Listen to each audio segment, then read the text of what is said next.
now we're talking about our favorite rappers of all time is finding himself in political heat right now. We're talking about Ice Cube. After allegations, he is supporting the Trump administration, but we're here to straighten the record.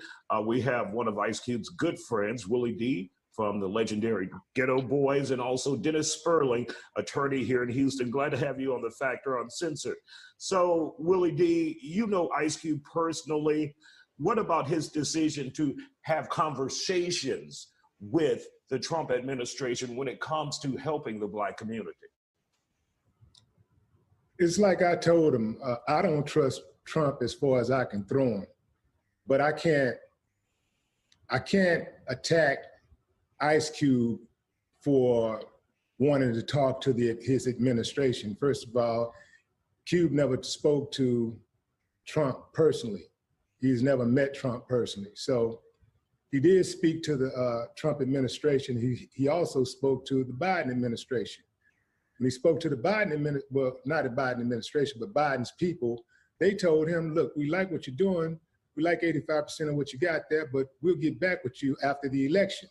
Mm-hmm. Trump people was like, okay, we like that. And they made some adjustments on the spot. The thing is that Trump's so-called platinum plan is bogus because, as you know, Trump is a liar, he's a thief, he's a con artist. So he'll say and do anything to get what he wants. And once he gets what he wants, he has no problem throwing people under the bus, especially his friends. So if he'll do that to people that he's known for 20, 30 years, you know he'll do it to us. Let's bring Dennis into this conversation. Did Ice Cube make the wrong political move here? No, and if you look at this historically, Frederick Douglass spoke with Abraham Lincoln, and he was largely the reason that African Americans gained so many rights as they did during the Reconstruction period. We've always, as Black men and Black women, spoken to both parties. As far as I'm concerned, you know, the Democratic Party and the right and the Republican Party are two sides of the same coin. The question is, what can we as Black Americans, and I'm very careful to say Black Americans, because Ice Cube's plan, CWA, is for Black Americans. A lot of us seem to glance over the fact that this is not for people of color. That means it's not for Asians, Latinos, it's not for Arabs. This is for Black Americans. I applaud Ice Cube for what he's doing, because oftentimes we as Black Americans are overlooked. Our political needs are not aligned with our Latino brothers and sisters. And in fact, as a lifelong Democrat, I'm going to tell you that it seems as though the Democratic Party has gotten rid of us. When they found out that they can get more from our Latino brothers and sisters, they kind of shooed us away, and they really don't cater to us. When they realize they can get more from the other groups, the LGBT, these other groups, they seem to have just gotten rid of us. So I'm willing to entertain any conversations with any political party that will help Black Americans. So I applaud Ice Cube for what he's doing. And Willie D, we have 30 seconds, exactly 30 seconds left. Is Ice Cube doing the right thing by approaching whatever party is willing to make a difference? Obviously, you don't trust President Trump, but is it okay, or should he be able to go to any party who's willing to come to the table? Got 20 seconds now. But let me just say that political duopoly is a trap, and that one doesn't have to be pro-Trump to be anti-Biden. Having said that, Ice Cube has earned his stripes for 30 years plus. He's been riding for the Black community. He's been sticking his neck out, standing 10 toes down on his own. A lot of people today are very new into this space. Right. So I give Ice Cube the benefit of doubt. Hey, what's up, everybody? If you appreciate the format and you appreciate what we're doing here, then make sure you contribute to the Cash App. Make sure you contribute to the PayPal. Make sure you donate to the Super Chat. It's only you and your contributions that keep this thing going. Thanks.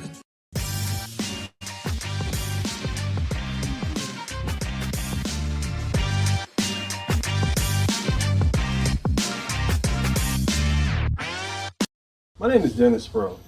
If you've been involved in an accident, call me and I'll fight for you. I'm not an actor or a celebrity spokesperson. I'm a real trial lawyer, and I'll appear before real judges and real juries on behalf of people with serious injuries. So when I say I'll fight for you, I mean it, and I'll back it up.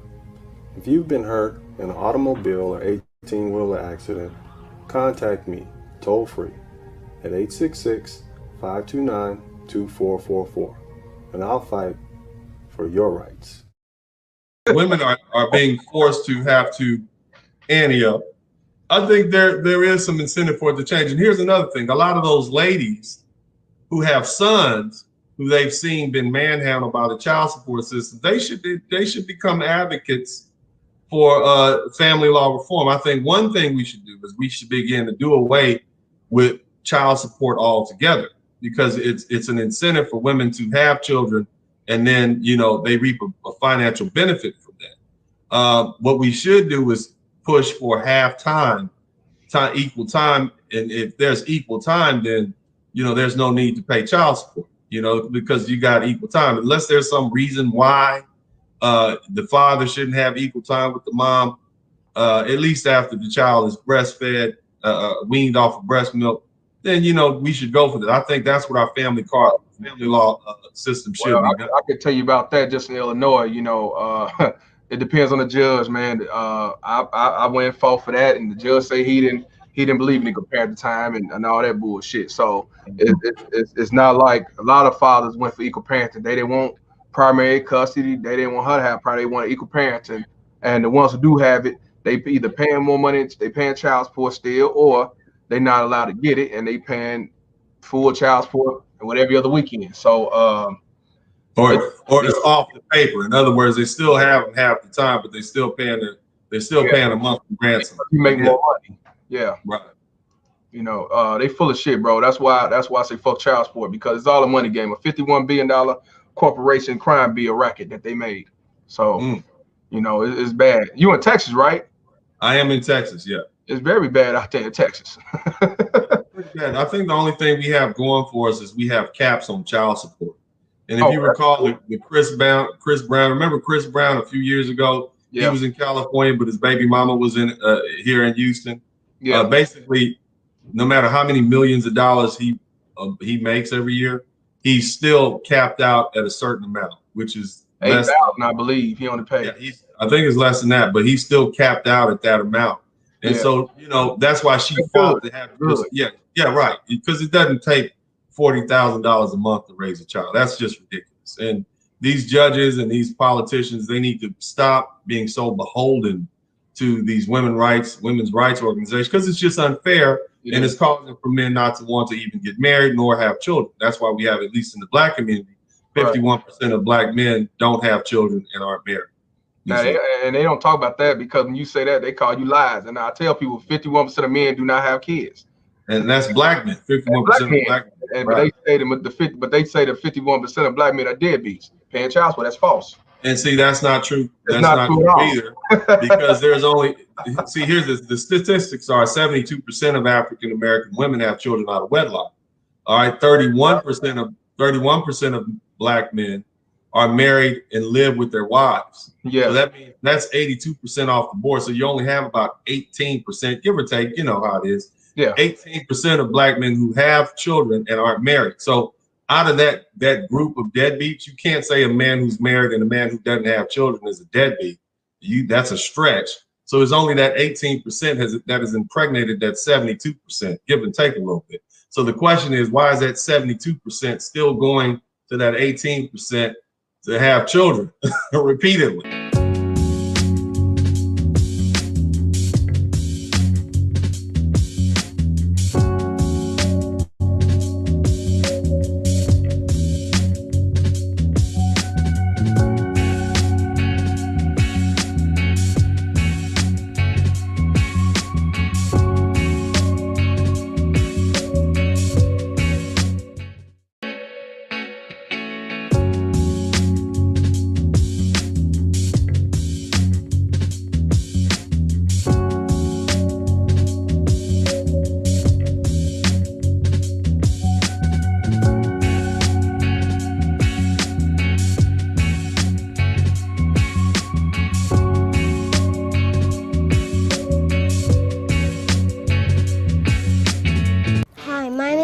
Dennis Sperling. I'm not a lawyer, but my daddy is. Yeah. If you've been hurt in a car accident, call my daddy. No need to scream and yell like a little kid. Yeah, no yelling. My daddy will fight for your rights. Yeah, fight for your rights. If you've been involved in a car accident, call my daddy, Attorney Dennis Sperling. Hello, I'm Attorney Dennis Sperling.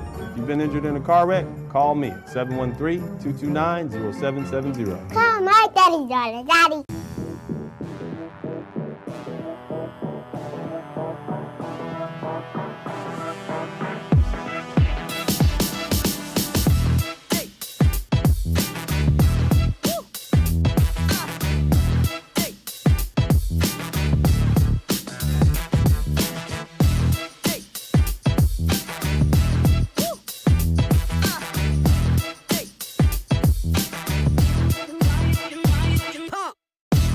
Go ahead. I want to talk a little bit more about these prenup, these terms. Now, let's say, for instance, that okay, a lot of dudes think a prenup should work in their mind. If she leave me, she don't get nothing, even if we've been married for 30 years. But prenups kind of work differently. If you've been married, it has to be equitable. You can't stay married to some woman for 20 years and then you just send her out and she goes back to nothing. That's not going to be something that the judge is going to deem conscionable. But if you say, let's say, for instance, in the Janet Jackson case, this billionaire says, okay, if you stay married to me for 5 years, I will give you $500 million. And, and if you have a baby, I'll pay you, maybe another $50 million, whatever. And that's exactly what happened. And what Janet Jackson did, she stayed married to that man exactly 5 years and 2 months. Yeah. And then she got a divorce.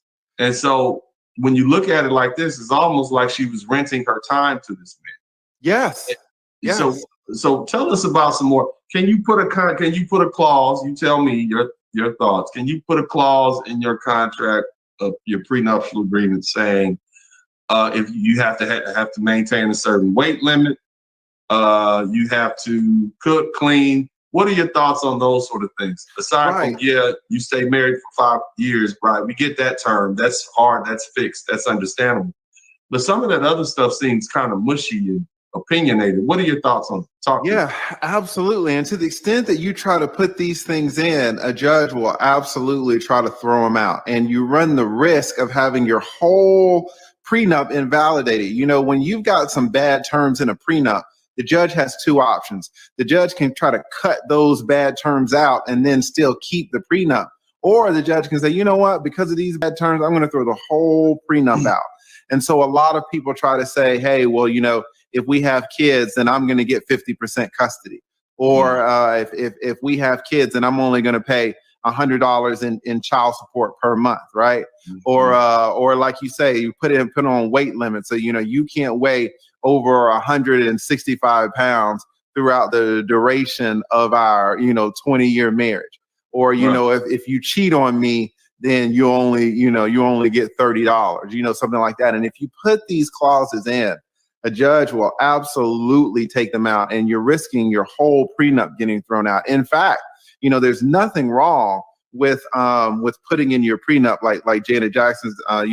If you, because this is actually common here in Atlanta, especially with men who have money and they're not really sure why the woman is with them. So what I'll do, for example, if I'm getting married, I say, okay, if you're with me, if we get married and you're with me from 0 to 5 years, I'm sorry, we got a heckler in here.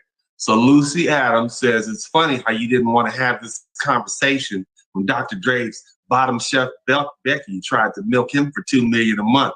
She was black. What are you talking about? That woman was black and she was a lawyer. You need to get your facts straight. Lucy Adams, if that's your real name, don't come in here with that, okay? I have not had my cup of coffee and I will lean on you. Okay, don't play that game with me. But I want to ask you another question.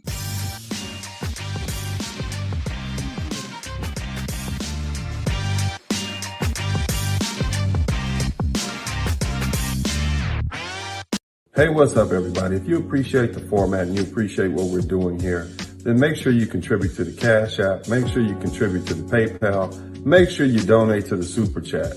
It's only you and your contributions that keep this thing going. Thanks. get a lot of hecklers in here, man. They want to come in and get all that anger and frustration. Some yoga. You know, one thing I want to also ask you, lead attorney, is I often see when these lovely ladies, they will call the police on you. And I try to explain to people, it's not that you've actually done anything. Is what they're trying to do is create a record, a criminal record or some sort of police contact record. So then they could give that to their lawyer and run down to the court and say, he's a bad parent or he's abusive. Therefore, I want the kids, or put him out the house, because typically what happens is after the divorce, the date of the divorce, whatever is going on at that time is what's going to be maintained.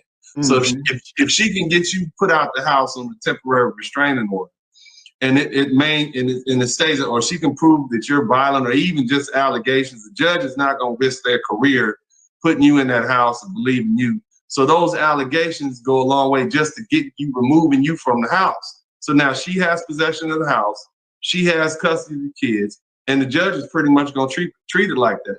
A lot of lawyers won't tell you that the reason she's doing that is because it gives her an advantage. It's so bad here in this state, the district attorneys and the ADAs already, they got a special group of people to sniff out false domestic violence charges and false child charge. One of the first questions they ask, are you currently embroiled in a child custody matter or a divorce? Because they know these ladies lie about that to try to get an advantage. What are your thoughts on that? Oh, well, y'all are even better than Atlanta, because in Georgia, it's even more serious in terms of how women get away with this stuff. A woman doesn't even need to call the cops. You know, you can file your divorce against your wife, right, on Monday, and she gets served on Monday morning. On Monday afternoon, what she does is she goes to the courthouse and she talks to one of the designated sitting judges that are there, you know, just on duty, right? Yeah. One of these duty judges. And she says, oh, you know, well, he's threatened me in the past and I'm scared of him because he's 6'3" and I'm only 5'2". And he threatened me that one time. And then 2 years ago, he pushed me. And what the judge is going to do is give her a temporary, ex parte, temporary restraining order. The judge never talked to you. And it's already given her an order stating that you have to move out. So then the judge is going to file that with the clerk and is going to give that to a sheriff's deputy. And the deputy is going to drive to your job and pull you out of your job and say, listen, I'm taking you to your home. You've got 15 minutes under my supervision to get all of your clothes and get out. Don't take any furniture. Don't take the Xbox. Don't take the kids. Don't take the food that's in the fridge. Don't take your TV, nothing. I don't care whether you go to the brother's house. I don't care whether you go to the Motel 6. You got 15 minutes to take your clothes and get out. And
What's up? What's up? Hey, what's going on, you guys? This is Dennis Sperling, and I'm back, and I am turned all the way up because we're going to talk about a subject that is well overdue. Now, a lot of you guys have been with me for about a year and a half, and you know, the thing that I actually enjoy doing is I actually enjoy talking about Black history. It's something that I've always enjoyed, and because I have a very good understanding of Black American history, there's not a whole lot you can do. It's not a whole lot that you can tell me about Black folks that's going to make me feel bad about us. You can say a lot. You can say what you want to say, but at the end of the day, we are some of the hardest fighting, dedicated people in this country. We are some of the we laid the foundation for this country. We fought for and against the United States for our freedom. And so because of that, it's just going to be really difficult. Now, what I find is this, because a lot of you, there's a lot of issues going on. But you know, before I get started, big shout out to my man, John Thomas. Thank you so much. New member, Joe. What's happening, Joe? Welcome to the show. Thank you for being a member. I appreciate you. And let me see, I'm pulling up some stuff right now because, you know, got to get this thing cracking. But hold on 1 minute. Hit the number 1 button, check in. Let me know where you're checking in from. Who's in the house? Is New York in the house? East Coast, West Coast, overseas? You got UK? Who's here? Who's here today? Let me know who is here today. Huh? Go ahead and do that now. I want to see, hit the number 1 button if you can hear me. If you guys can hear me, hit the number 1 button. I don't see no responses. I see John Thomas. He said, good afternoon to the chat. Hit the number 1 button if you can. All right, there we go. We see Dallas, Texas, New York. All right, where else we checking in from, fellas? Let me know. Long Island. All right, Nueva York is deep. Birmingham, Alabama. Boy, I had a good time in Birmingham, Alabama. I messed around and went out there for a Thanksgiving when I was in law school with a friend of mine. And so it was cold in the morning. So I'm sitting there by the porch. It's nice and cool. Next thing I know, that Alabama sun rose up. And I was like, sweet Jesus, let me get out of this goddamn sweater. But yeah, big shout out to Alabama. I got some great friends in Alabama. Love Alabama. Love visiting Alabama. Beautiful people in Alabama. And let's see, who else we got here? Atlanta, A-Town. Who else? Birmingham. Another shout out to Alabama. Pittsburgh, Pennsylvania. That's what's happening. Let me see, who else we got? Hit the number 1 button, fellas. I want you guys to show your appreciation by hitting the number 1 button. That's what I want you to do. Hit that number 1 button. Go ahead and do that event. Jacksonville.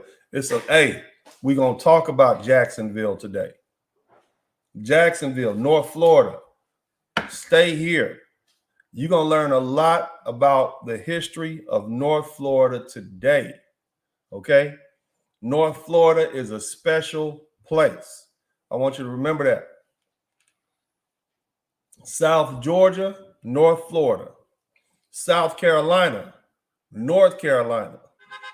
Some of the hardest hitting black folks in America, before America was even America, came from those areas, that southeast corridor. Big shout out to them. Where all the Geechees at? Huh? Where they at? That's what I want to know. Shout out to all the Geechee people. But either way, look, hit the number 1 button, Madisonville.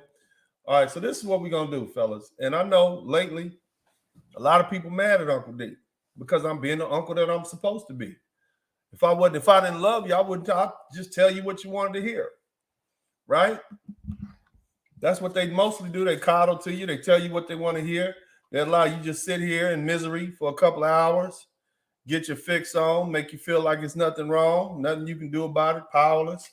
That's not what we do on this page. What did I tell you guys I do on this page? Off top. We empower black men on this page. Off top.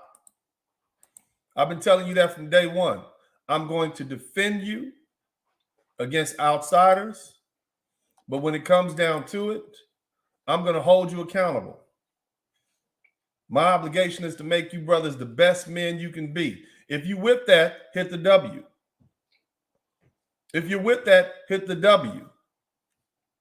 A lot of you brothers say, well, what about mentorship? This is mentorship. Instilling pride in you and who you are. I'm so sick and tired of people talking stuff about Black Americans. I'm tired of it. I'm tired of people from overseas who are Black themselves talking reckless about Black men and Black women, saying things like, oh, they're descendants of slaves. We're descendants of warriors. What about that? Oh, they was cotton pickers. We was also killers. What about that? Let's talk about that. See, that's the part of our history that everybody seems to overlook.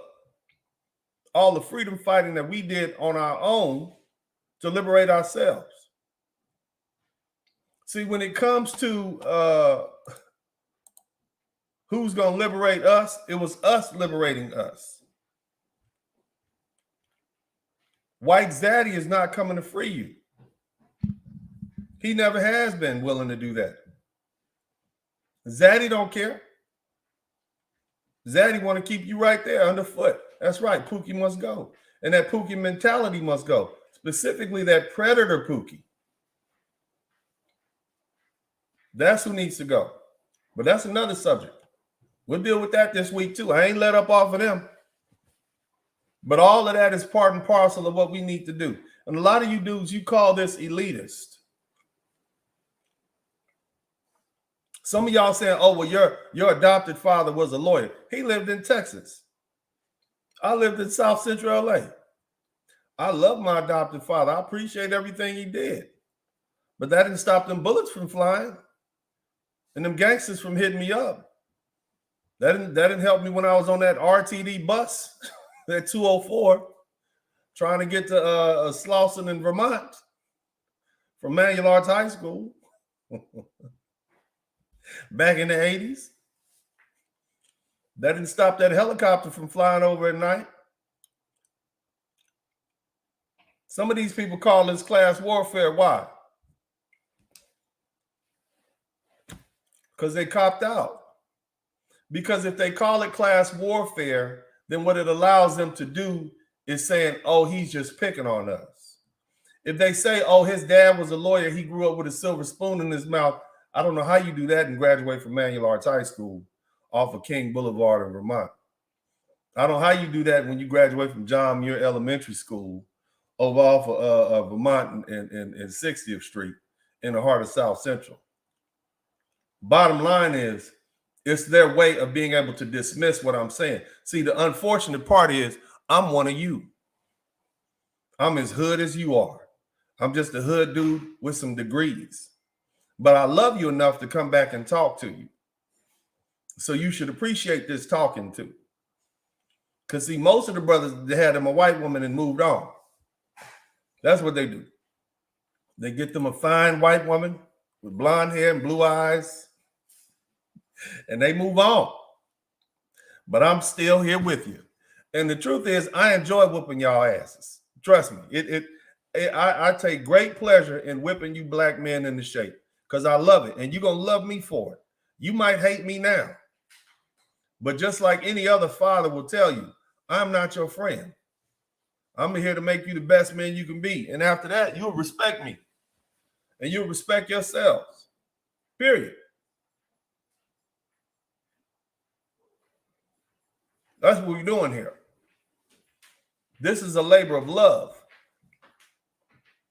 On top of that, I'm giving you ammunition to get them up off you when they disrespect our ancestors. And that goes for our African brothers and sisters, our West Indian brothers and sisters. They didn't fight harder than us. We've been fighting the white man since we got here. And I'm going to prove it to you. But here's the thing I want you to kick back. Shout out to my man, Trey D. Shout out to my man, Trey D. Thank you so much for that super chat. And y'all been light on the Cash App, but that's okay. It's Black History Month, man. And so we're going to talk about some Black history. So when I talk about black men standing up or being men, many, not all, but many, complain about how difficult it is under the system of white supremacy racism. Woe is me. It's too hard. That's what they say. White Zaddy won't give us our freedom. That's what I hear. They're literally, think about this. You're literally waiting around for the descendants of your oppressors to tell you that it's okay to fight against them and do what's in your own best interest. Here's another trick they use. They try to escape my challenge of them being the best men that they can be by asking me, what's my plan? As though I'm their leader. See, I'm not your leader. I'm a pathfinder. All I want you to do is be the best man that you can be. See, when it gets painful, men try to find reasons to stop that pain. Unfortunately, it's become insurmountable to avoid it. You have 62% of Black men who have reached the middle class by the time they are middle age. So what does that mean? That means there's more of us than it is of them. This ain't 1960. That old rhetoric doesn't work. That talented 10th foolishness doesn't work. We are all the talented 10th at this point. We're the richest group of Africans on this planet. You can no longer say it's just the talented 10th when you got 60% of Black men in the middle class. What the hell does that tell you? Whether you're a plumber, electrician, construction worker, truck driver, engineer, a shopping cart manufacturer. You making money now. And some of you say, well, middle class ain't that? Yeah, $41,000, $42,000. That's more than our ancestors made. That's more than our ancestors made. And we're not working as hard as our ancestors. See, the problem, brothers, the problem is not education. The problem is not class warfare. The problem is you don't think that you can do it because you don't know what your ancestors had overcome, because nobody has ever taught you that. You think you have a track record of losing in slavery when actually you have a track record of warfare and freedom fighting. But see, as it is right now, because you've been separated from your ancestors and the truth, you're waiting around for a savior. You Black men are literally waiting around for a savior that is never going to come. And what do we say here in the manosphere? And I guess I've been put out the manosphere. I never thought I was in the manosphere. I was drafted into the manosphere.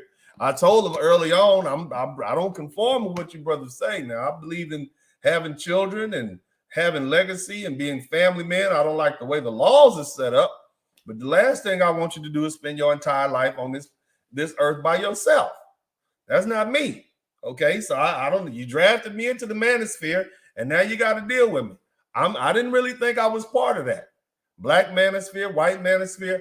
I love the red pills. I appreciate the reality and being able to talk to men who can accept female nature and all that stuff. But the reality is, I was never part of that. But I love you, brothers, and you still my brothers. But I do see that knowledge as key to unlocking other doors. And one of the doors I'm going to use that very same knowledge for to help you see the bigger picture. What am I talking about? You Black men always talk about save yourself, Black men. Save yourself, Black men. What the hell does that mean if it don't mean save yourself? Save yourself from what? You want to save yourself from these divorce laws? Great. You get a passport. Well, let's save yourself from waiting around for a savior. Because that's just wasting your time. Get the likes up, man. Hit the #1 button. Let me know you appreciate this. This is what I want y'all to do. Hit the W button for the ancestors. That's what I want you to do. We never waited around for a savior. We always sought to save ourselves. What we're going to talk about today is the Gullah Wars and the Black Seminole Wars. Our ancestors here in the United States waged wars in the name of freedom that make the Haitian Revolution look like a fruit fight in an all-girls middle school. They're boastful, and then you got these boastful white men. Let me show you what this white man said, man. You got boastful white men who think that the Civil War waged by white men from the North against white men from the South was fought to free Blacks, when in fact slavery was legal in both the North and the South. White men fought each other to preserve the Union.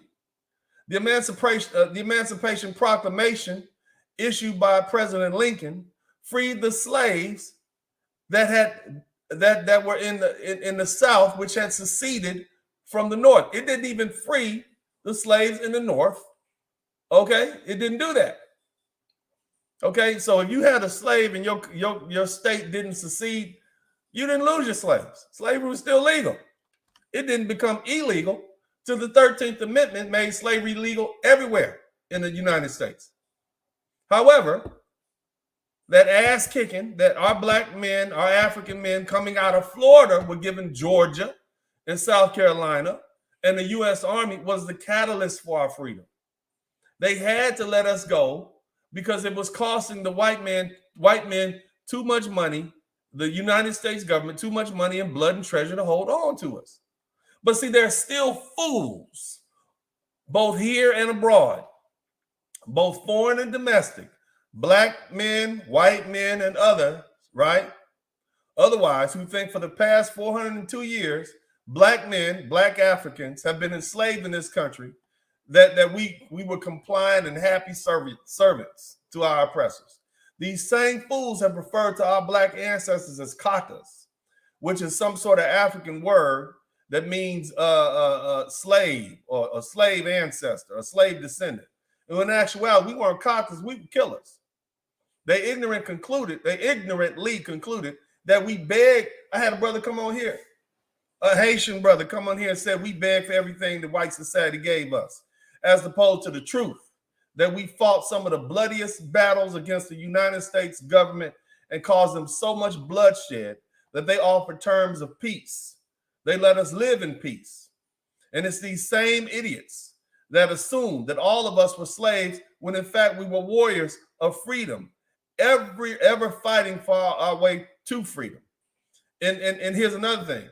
In the first fight, in the fight against white supremacy, racism in North America, black Americans have fought hundreds of battles and caused much bloodshed on both sides.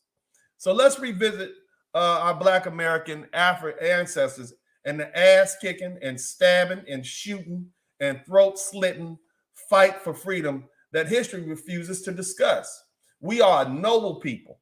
We are a hard fighting people. Our ancestors fought and fought and fought so that we could be in the position that we are in today. And they are the ones who brought slavery to an end because it was too hard to hold us. Hit the W button for the ancestors right now. Let's give it up for the ancestors right now. Go ahead and do that right now. Hit a W for the ancestors because they went in for the win. It made it so difficult. Now I want to share a video with you guys. I want you to see, this is the prevailing thought. And I know you guys know there's some black folks out there right now. They swear up that black Americans was just old slaves, didn't do anything and didn't fight nobody. And the white man just gave us our freedom because he just felt sorry for us. Did y'all remember that? Y'all heard all the time. I was listening to O'Shea Duke Jackson, and you had some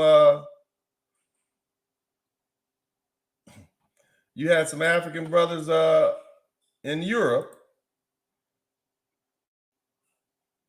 You had some African brothers in overseas in the UK and sisters telling each other, don't date our West Indian brothers and sisters because they're descendants of slaves. They fought their ass off too. Let's not forget that. See, we fought like the devil with an axe in his hand. You keep that in mind. Let me pull this screen up. I want you to hear the prevailing thoughts. I want you to see what they say. Let me try to pull this up, man, to get this screen straight. All right. So this is a white man on TikTok right here, right? Now, see, it's the ignorant ones that don't know, like this cat right here. Let's take it. Let me know if you can hear it.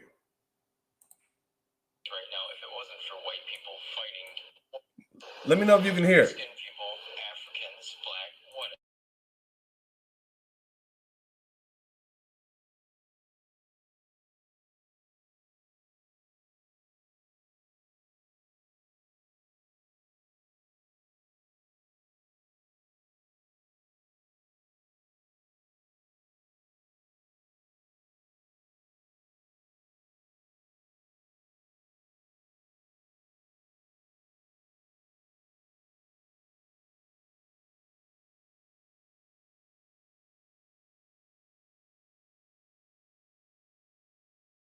So first off, if you heard the white guy, now I don't know where that y'all couldn't hear the sound at all. It was muted. Nobody heard the sound. All right, I want to make sure you hear what this cat is saying. Okay. But this is the ignorance that we have to deal with. All right. This is the supreme ignorance. And this is what happens. This is when you let them get away with this history.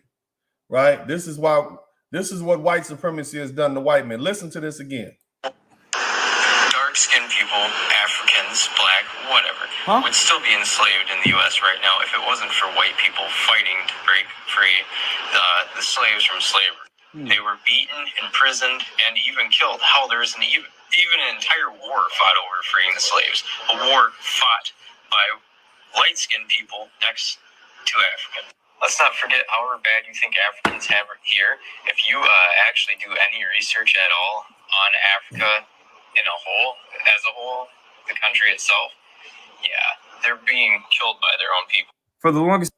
All right, so basically, family, did you hear what the white boy said? First of all, he refers to Africa as a country, and in actuality, it's a country. It's a continent with over 50 different countries. Right? Here's another thing: when they talking about Africa, they always think about it from those Tarzan movie perspective, where you got American producers making it seem like all the Africans are running around with bones in their nose, butt naked, eating each other, which is furthest from the truth. What about the Songhai Empire, the Mali Empire?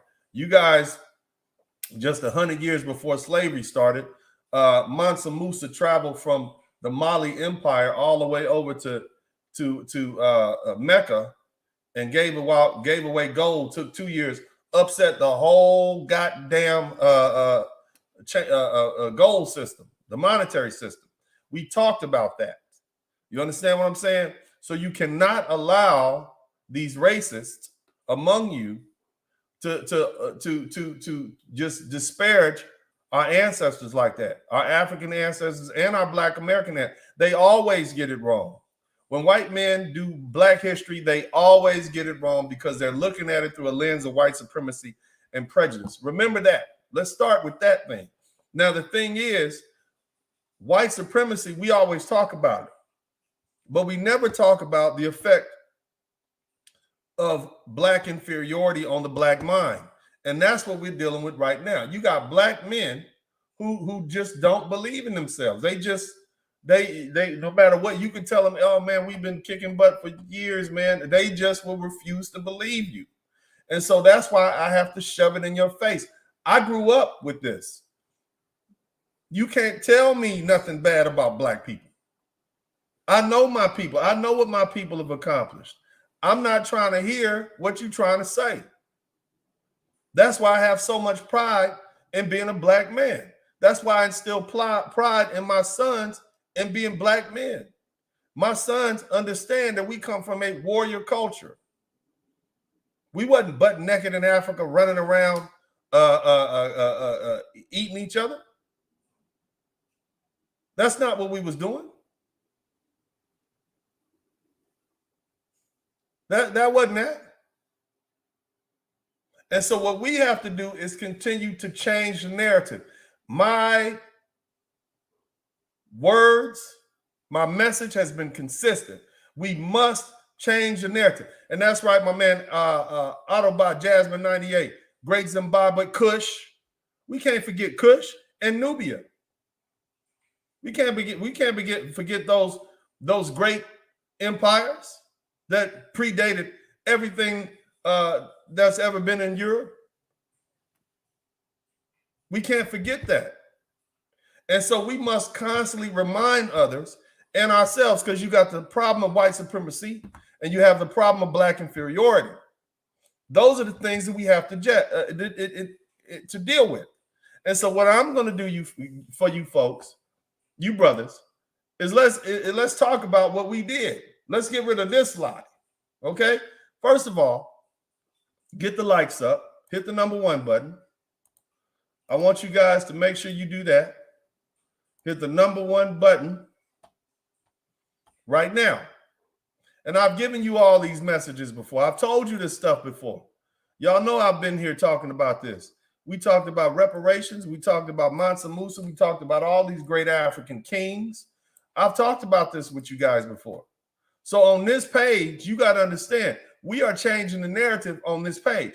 For there's been hundreds and hundreds of rebellions in America. That's what you got to understand. From the moment our people landed in this country in shackles, right, we were fighting, not knowing where we were. You may not even spoke the same language of a person next to you. Whatever, it didn't matter. As soon as we landed, we did what? We had people who took control of ships and tried to steer them to go back to Africa. Some chose to die in mass rather than risk bondage. So don't ever let these white supremacists, right, and their delusional mindset manipulate yours. We've always fought. There's over 160 documented uprisings. You understand me?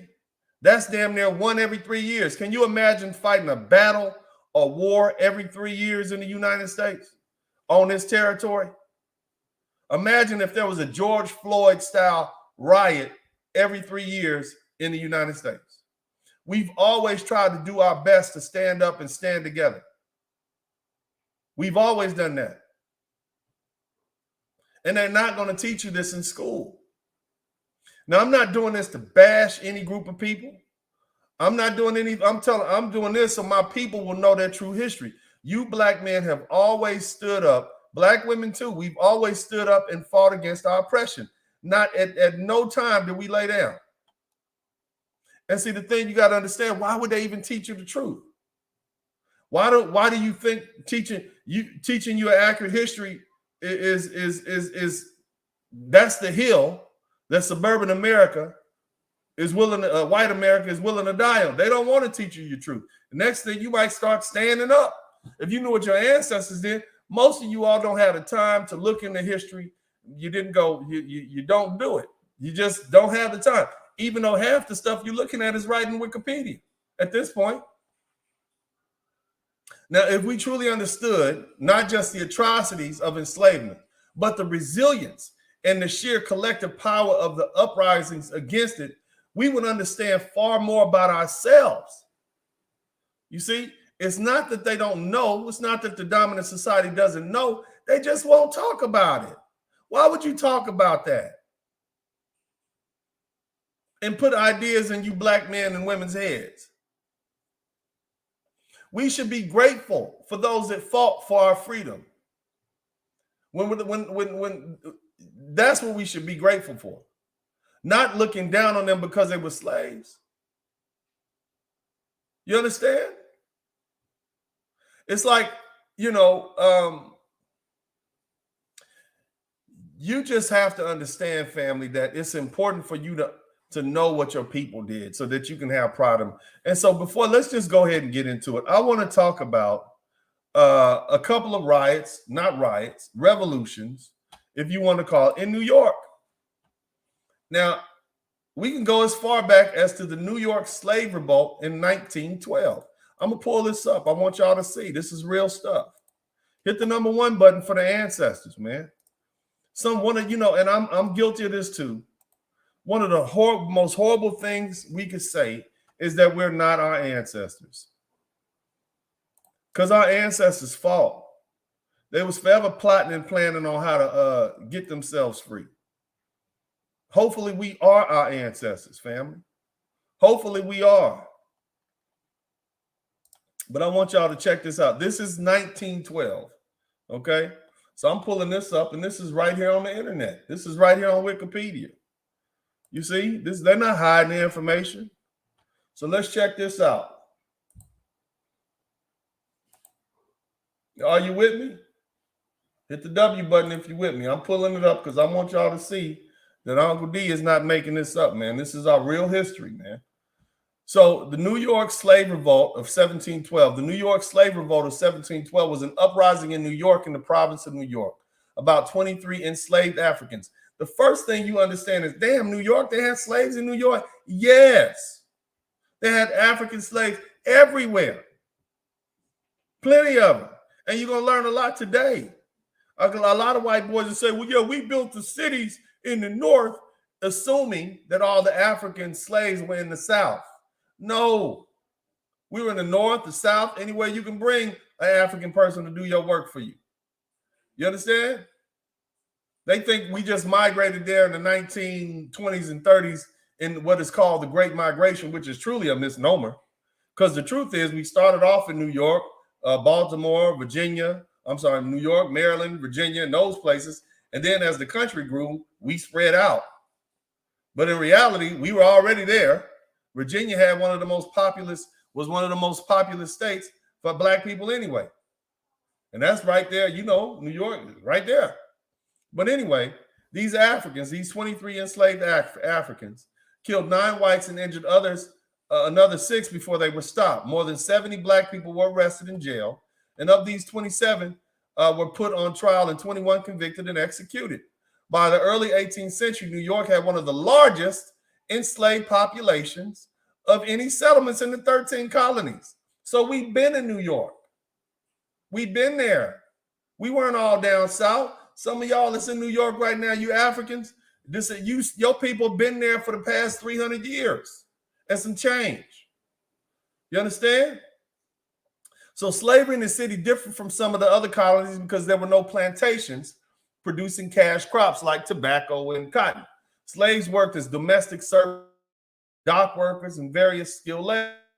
Plantations down there, they had you doing domestic work and working at the dock and being blacksmiths and stuff like that. All right. Enslaved, anywhere there was some work to be done, it was a Black man or a Black woman found to do it. White folks were some of the laziest people that here in the country. They were just lazy as hell.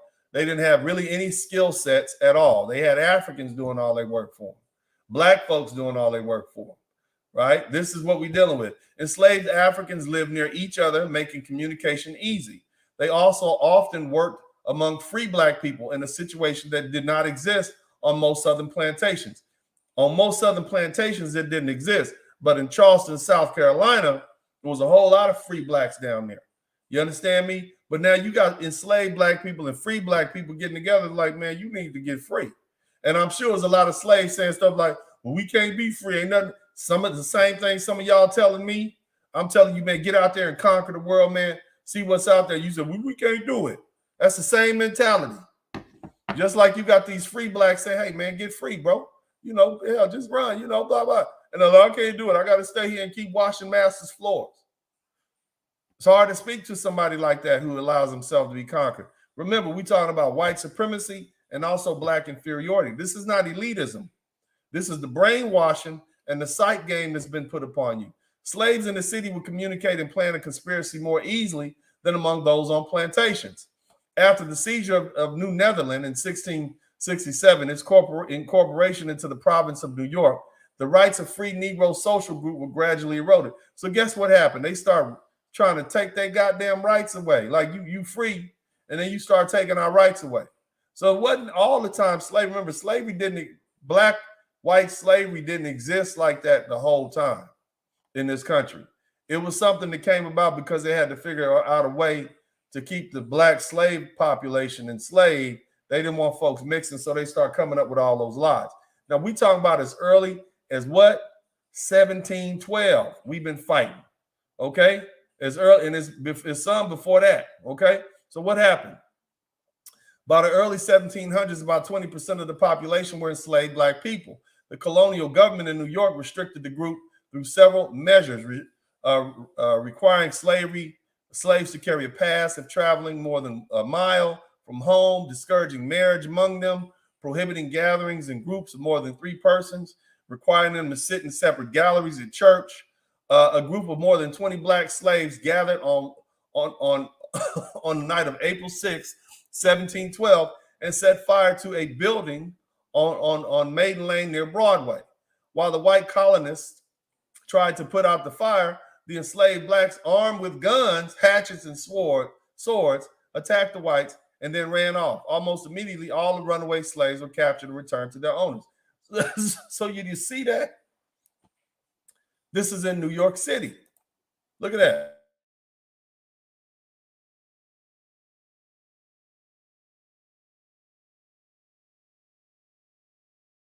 Yeah. They gathered up guns, hatchets, swords, and they attacked them white folks. Think about that, man. 1712. No cell phones,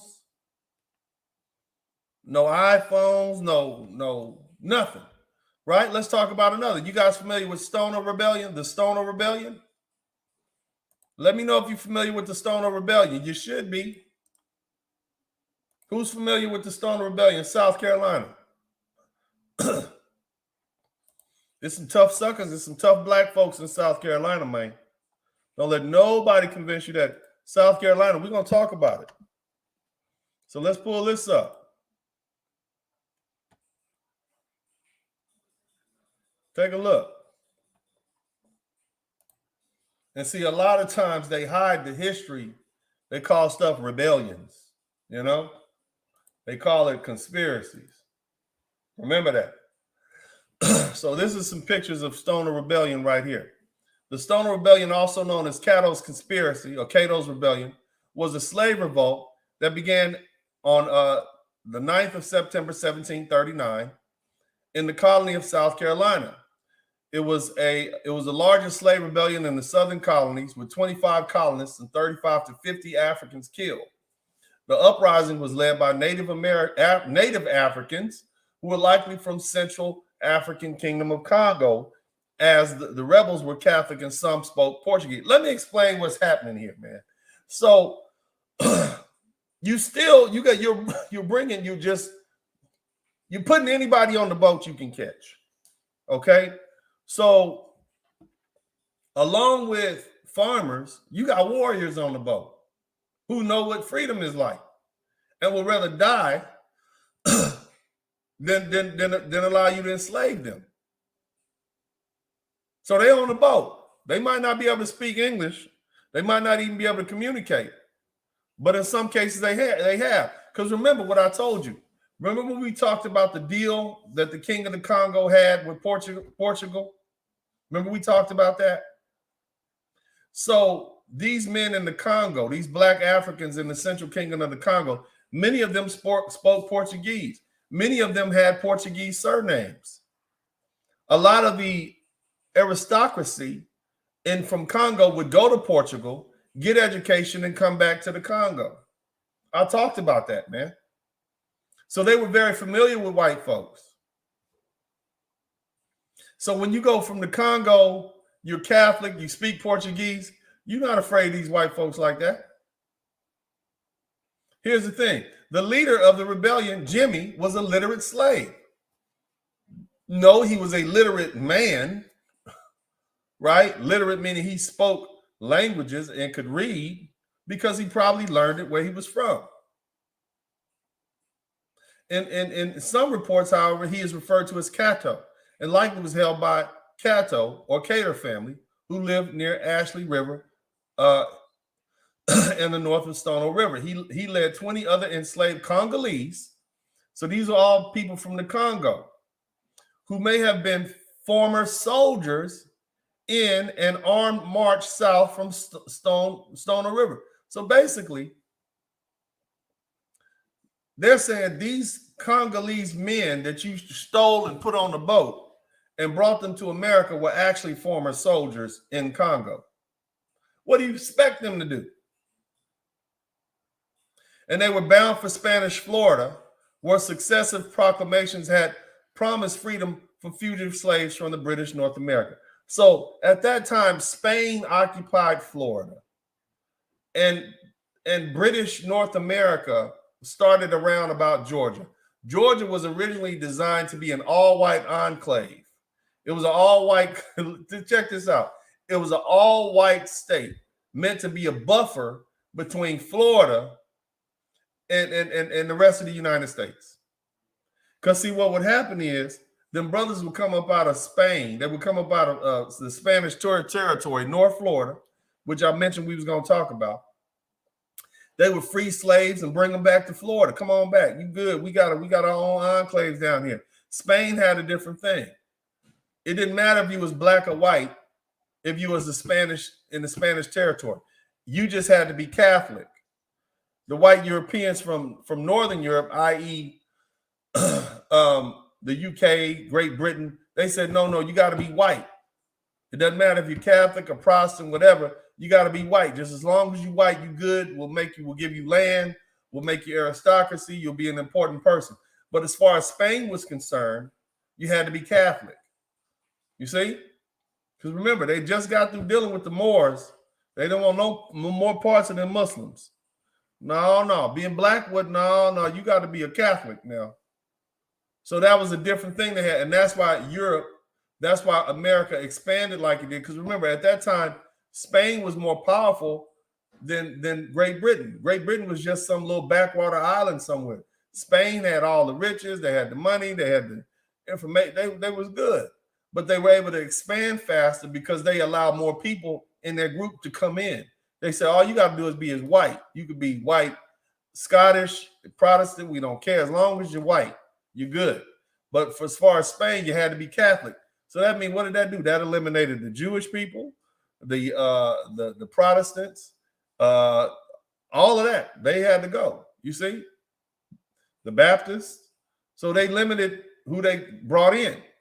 You see? But these Africans, what are these 20 soldiers? They was headed for Spain.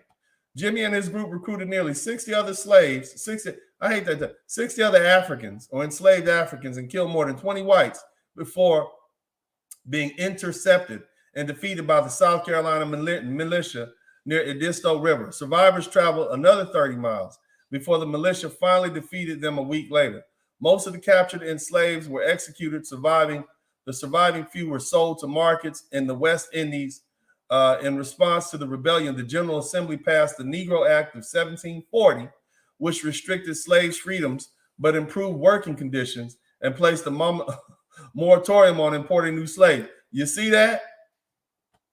What is that telling you? We have got to get this on. Stop bringing them Negroes over here. Just cut it out. And matter of fact, when you start killing people and slitting their throats, that's when you get change, and that's when you got change back then. That's basically what happened. We were fighting from the time we got there. And I talked about you had a New York rebellion in 1712. You turn right around ahead, they had another one from 1714. You understand what I'm saying? It was plenty of fighting going on. All right. Another one in 1741. All right. Right now, we just at Stono's Rebellion. All right. Portuguese, a little bit more information. Jimmy, the leader of the revolt. Oh, let me see. Portuguese was the language of trade as well as one of the languages of educated people in the Congo. This is what I was telling you. The Portuguese-speaking slaves in South Carolina were more likely to have learned about offers of freedom by Spanish agents. They would also have been attracted to the Catholicism of the Spanish Florida. In the early 18th century, Congo had been undergoing civil wars, leading to more people being captured, sold into slavery, including trained soldiers. It is likely that Jimmy and his rebel cohort were such military men, as they fought hard against the militia when they were caught and were able to kill 20 men. Here's what you got to understand, man. They started wars in the Congo just so they could have a reason to go get slaves. The whole point of the war was so that they can take people and bring them in to sell them to the Europeans and take them to North America, South America, Central America, and the Congo. A lot of y'all misunderstand history. You know what you say? You say, oh, these people were prisoners of wars. That's how they got sold into slavery. No, you dummies. They started the war so that they can have a reason to imprison the people. You understand that? It's not like we fighting over anything significant. No, we gonna make a war up so that we can go over there and steal you. Same thing that we did as far as Iraq. Remember when we said there's weapons of mass destruction, and then we picked the fight with Saddam Hussein and then went over there to take all his oil? Y'all remember that? Still getting oil from that. You know how this goes. Find a reason, pick a fight so that you can go put these Negroes in slavery, right? So that's the Stoner Rebellion. Y'all remember that? Okay? Remember that? Okay? Don't let them tell you we laid down and we didn't fight. Don't you let them tell you that.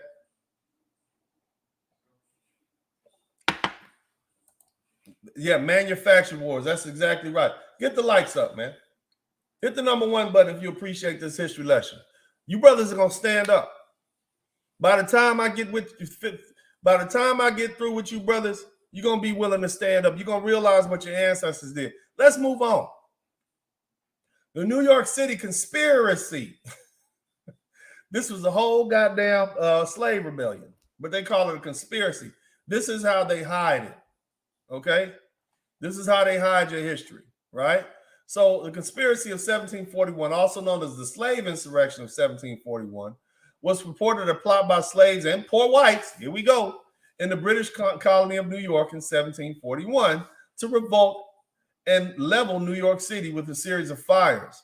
Historians disagree as to such a plot existed, if there was one, in scales during the court cases. The prosecution kept changing the grounds of accusation, ending with linking insurrection to popish plot by Spaniards and other Catholics.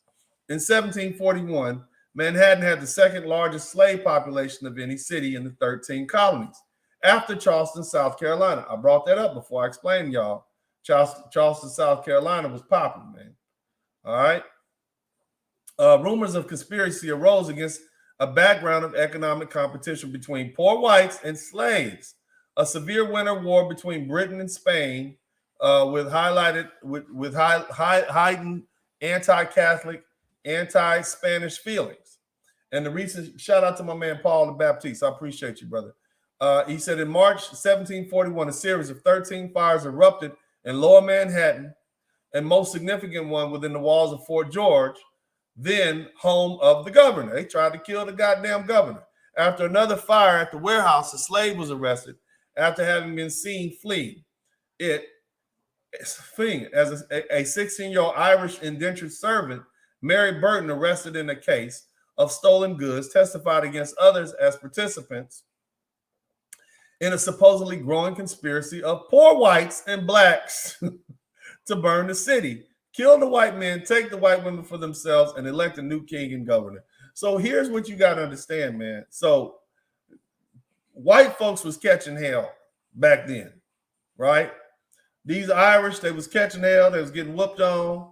And so what ended up happening was, the black folks, they used to hang out at the wharf in the little poor sections of town, right? And they got together and they said, well, we need to kill all these white men, take these women for ourselves. You see what I mean? This is what happened. And so after this, you'll start noticing they start putting laws in place and giving white folks a few more trinkets over and above what the black folks were getting, right? So let's check it out. In the spirit of 1741, fear gripped Manhattan as fires burned across all the inhabited areas of the island. The suspected culprits included hundreds of New York slaves. Again, you got all these black people in New York already. Okay, you've been there. So you helped build New York. You were there when the white folks were there. So when these white folks from Italy and these different places, and I heard this white boy, this Italian dude, get on Tariq Nasheed's show and say that Italians helped build New York. We were already there before the Italians even showed up. We was already there. Okay, it's in the history book. So he's doing one of those revisionist history things.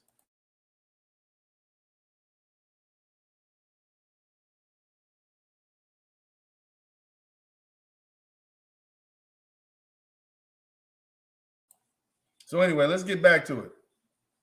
Are y'all all right? Hit the number 1 button if y'all all right. Let me know you appreciate this, man. Let me know if you can hear, you appreciate what I'm doing, man. All right. So let's check it out. The suspected culprits included hundreds of New York slaves, free blacks, and lower-class whites, 172 of whom were arrested and tried for conspiracy to burn the town and murder its white inhabitants. What they mean is rich white inhabitants. That's why the rich don't want poor black people and poor white folks to get together. They don't want that to happen at all. That's why they do everything they can to keep you separated. As in the Salem witch trials,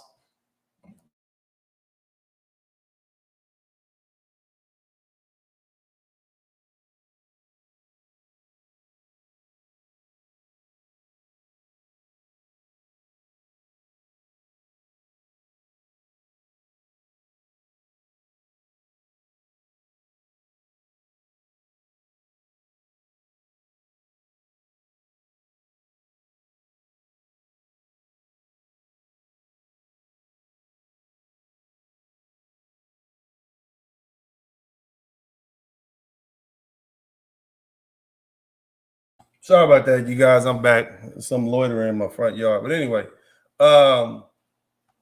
they included 17 black men, two white men, 2 white women who were hanged, as well as 13 black men burnt at the stake. The bodies of 2 supposed ringleaders, Caesar, a slave, and John Hugen, a white cobbler and a tavern keeper, were gibbeted. Their corpses were left to rot in the public. Another 84 men and women faced transportation to brutal conditions of Caribbean slavery. So the way they would punish your ass is they would send you to the Caribbean, because they was really catching hell down there, man. Okay?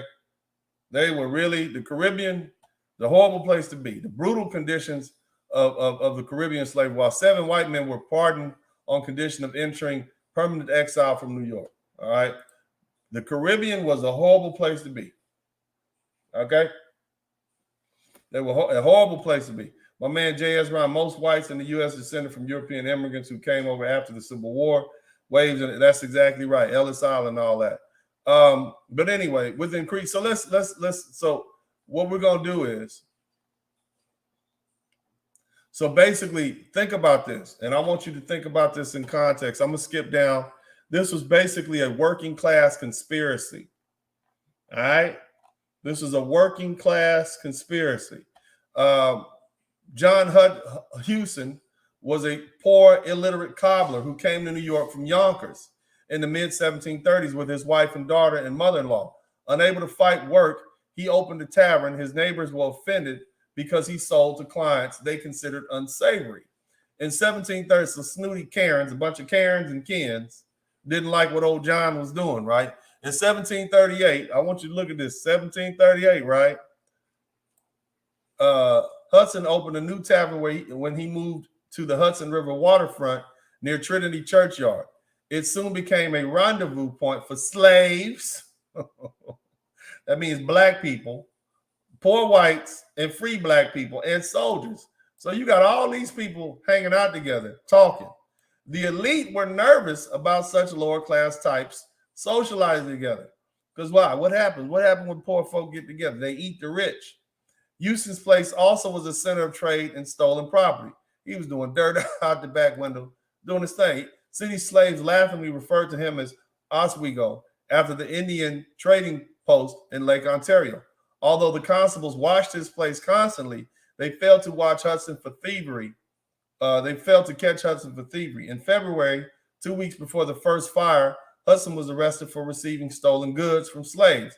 Caesar and Prince, who were also jailed. Caesar, Prince, and Kufi were all considered part of the Geneva Club, named after an incident in which they stole Geneva gin. But the bottom line is, family, this is what we were dealing with, okay?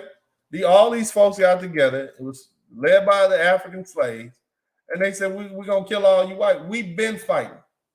We've been fighting. And you can't even say it's a white and black thing, because we knew then it was the elite white folks, or at least at that time, before the poor white folks decided that they wanted to cash in on their white people card and do what the rich white folks would do. Okay, that's what happened. Hit the number 1 button. I want to hear what y'all talking about, man. And let's get this. The algorithm hates me, right? We got all these dudes that hate me now because I'm making you realize your ancestors fought back. Your ancestors didn't give you. They didn't say stuff like "it's too hard," "I can't do it," "it's too difficult." You understand what I'm saying? They didn't do. The ancestors didn't say that. Let's talk about another one. All right, so let's rehash. Right? We talked about what? We talked about the New York Slave Revolt of 1712, 1739, 1741. You got another one. Now let's talk about. We're gonna slide forward to Gabriel's conspiracy of 1800. Remember, they hide conspiracy.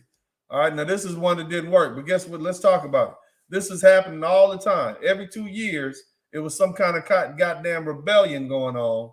Well, black folks stood up and said, we're going to kill y'all for our goddamn freedom. Okay? Now, this is a history lesson that you need to hear. Gabriel's conspiracy was a plan. Let's pull it up. I want to make sure we get it all in. Okay? But we've been at this, family. We've been doing this. Okay? It's not something new. We've been fighting for ourselves. So when these people start telling you, oh, you are slaves, you are kata, Say, no, your asses are slaves in your own goddamn land. That's what you all are. You're slaves in your own land.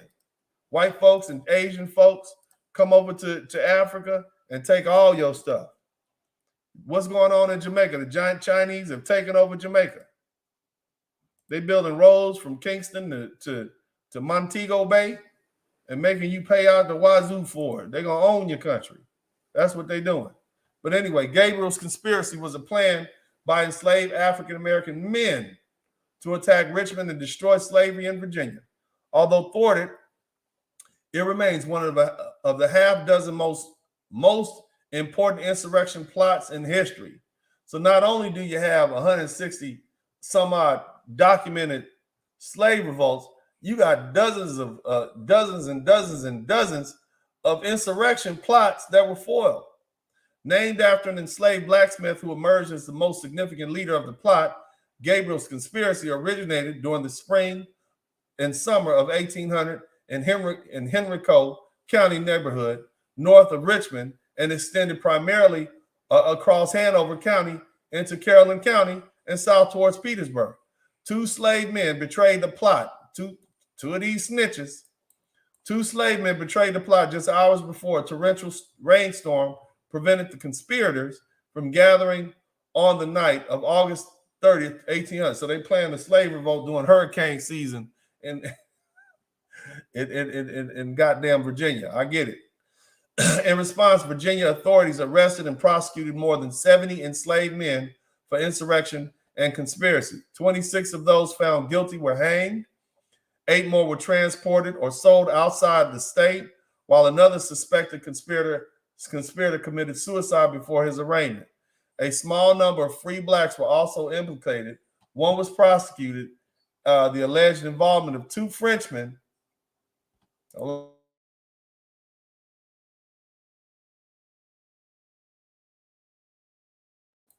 The alleged involvement of 2 Frenchmen in the plot provided fodder for Federalist attacks on Thomas Jefferson's candidacy for the presidency of that year. Remember, Jefferson's ass was over there in France hanging out with the Frenchies, and some people didn't like that. But anyway, the aborted uprising also provoked refinements in the state's laws at the next meeting of the General Assembly, including the adoption of transportation as an alternative to capital punishment for some slave offenders, and calls for an end to private manumissions and for the deportation of free blacks. In other words, what they said is, we're not going to kill you, we're going to get rid of you. That's the first thing. We're not going to just let you go free, because that's a bad thing too. We don't know what to do with you. And we also going to start deporting y'all and getting y'all the hell out of here. Now that's in 1800. Now we're going to go to this other one. I want to talk. Are you guys familiar? Anybody from New Orleans? Where my New Orleans people at? Where my New Orleans people at, baby? Holla at me. Holla at your boy, bro. Let me hear you, huh? 7th Ward, 9th Ward, Metri, Kenner. Let me hear about you. Down in the down in the parish. Y'all know what that means? You got to be from New Orleans to know what that means, man. So we're going to talk about something called the German Coast Uprising. All right. I want to take a quick break. I'm going to get this queued up. We're going to talk about the German Coast Uprising. Hit the number 1 button if y'all appreciate what we're doing in here. Okay? Hit the number 1 button. We'll be right back. We're going to talk about the German Coast Uprising. Let's go ahead and do that right now. Let me know. I want to hear you here. Hit the number 1 button if you appreciate what I'm doing, man. Go ahead. All right? Hit the number 1 button. We'll be right back. The ongoing pandemic and its emerging variants have become urgent. Building the most powerful immune system using all natural ingredients is critical. VK Platinum and VK Boost are formulated to deliver a broad spectrum of over 7,000 nutrients, antioxidants, phytonutrients, key amino acids, and active enzymes, including the highest levels of all natural vitamin C, which optimize the cellular capacity to destroy pathogens. And now joining the VK Platinum team includes Flush Me Out of THC, Sexmate for men, Silent Flowers for women, Lean and Clean for digestive health, Bulgorge for male prostate health, and 10X Boost Optimal Botanical Nutrition Mineralization. To build the most powerful immune system immediately and overall nutrition, go to PlatinumVK.com. All right. About the German Coast rebellion. Now, you guys, this is not in Germany. This happened in New Orleans, okay? That's the thing. I got a little clip here. I'm trying to pull up a quick one. But hit the #1 button if you appreciate what I'm doing. Is this the type of stuff y'all like to see? This feels like empowerment to me. That's what this feels like to me. This feels like you learning something that they would never teach you in Black history. That's what this feels like to me, okay? And I hope you guys appreciate this. So I want to talk to you guys about the German Coast Uprising that happened on January 8th, January 8th, 1811, okay? So here's the thing. It happened down in New Orleans. One of the main conspirators, and this is the crazy thing about me, one of the main conspiracies was a mulatto slave driver. So in 1811, German Coast Uprising was a revolt of Black slaves in parts of the territory of New Orleans. From January 8th to January 10th, 1811, the uprising occurred on the east bank of the Mississippi River in what is now St. John the Baptist, St. Charles, and Jefferson parishes, Louisiana. The Slave Insurgency was the largest in U.S. history. It was the largest in U.S. history. Why have you never heard about this? They tell you about Nat Turner, but why have they never told you about this one? Huh? Why? Why not? They don't want you knowing what you brothers did. They don't want you knowing that your people were having nothing at all, stood up for themselves. Because now that you have everything, you don't think you can stand up for yourselves. You men don't think you can be the best man you can be, and you have everything that our ancestors wish they had. I want you to think about that. Think about that, brothers. You have no excuses. Our ancestors had nothing. Most of them couldn't read. They couldn't write. They didn't even know. They didn't know where they were going. They had no money. They had nothing. They didn't have ownership of themselves. Here you have everything. You have everything. You even have the right to pick up and leave the country if you want to. Our people couldn't even walk a mile down the street. And you telling me you can't do what our ancestors did and fight for your freedom? And I'm not asking you to even pick up a sword or a gun or nothing. I'm just asking you to be the best man you can be. So that's a cop-out. I don't accept that. And maybe if you know this history, maybe if you realize the people that you come from, you'll stop feeling so inferior. Because that's what, remember, we always talk about white supremacy, but we never talk about the effect of feelings of Black inferiority have on us.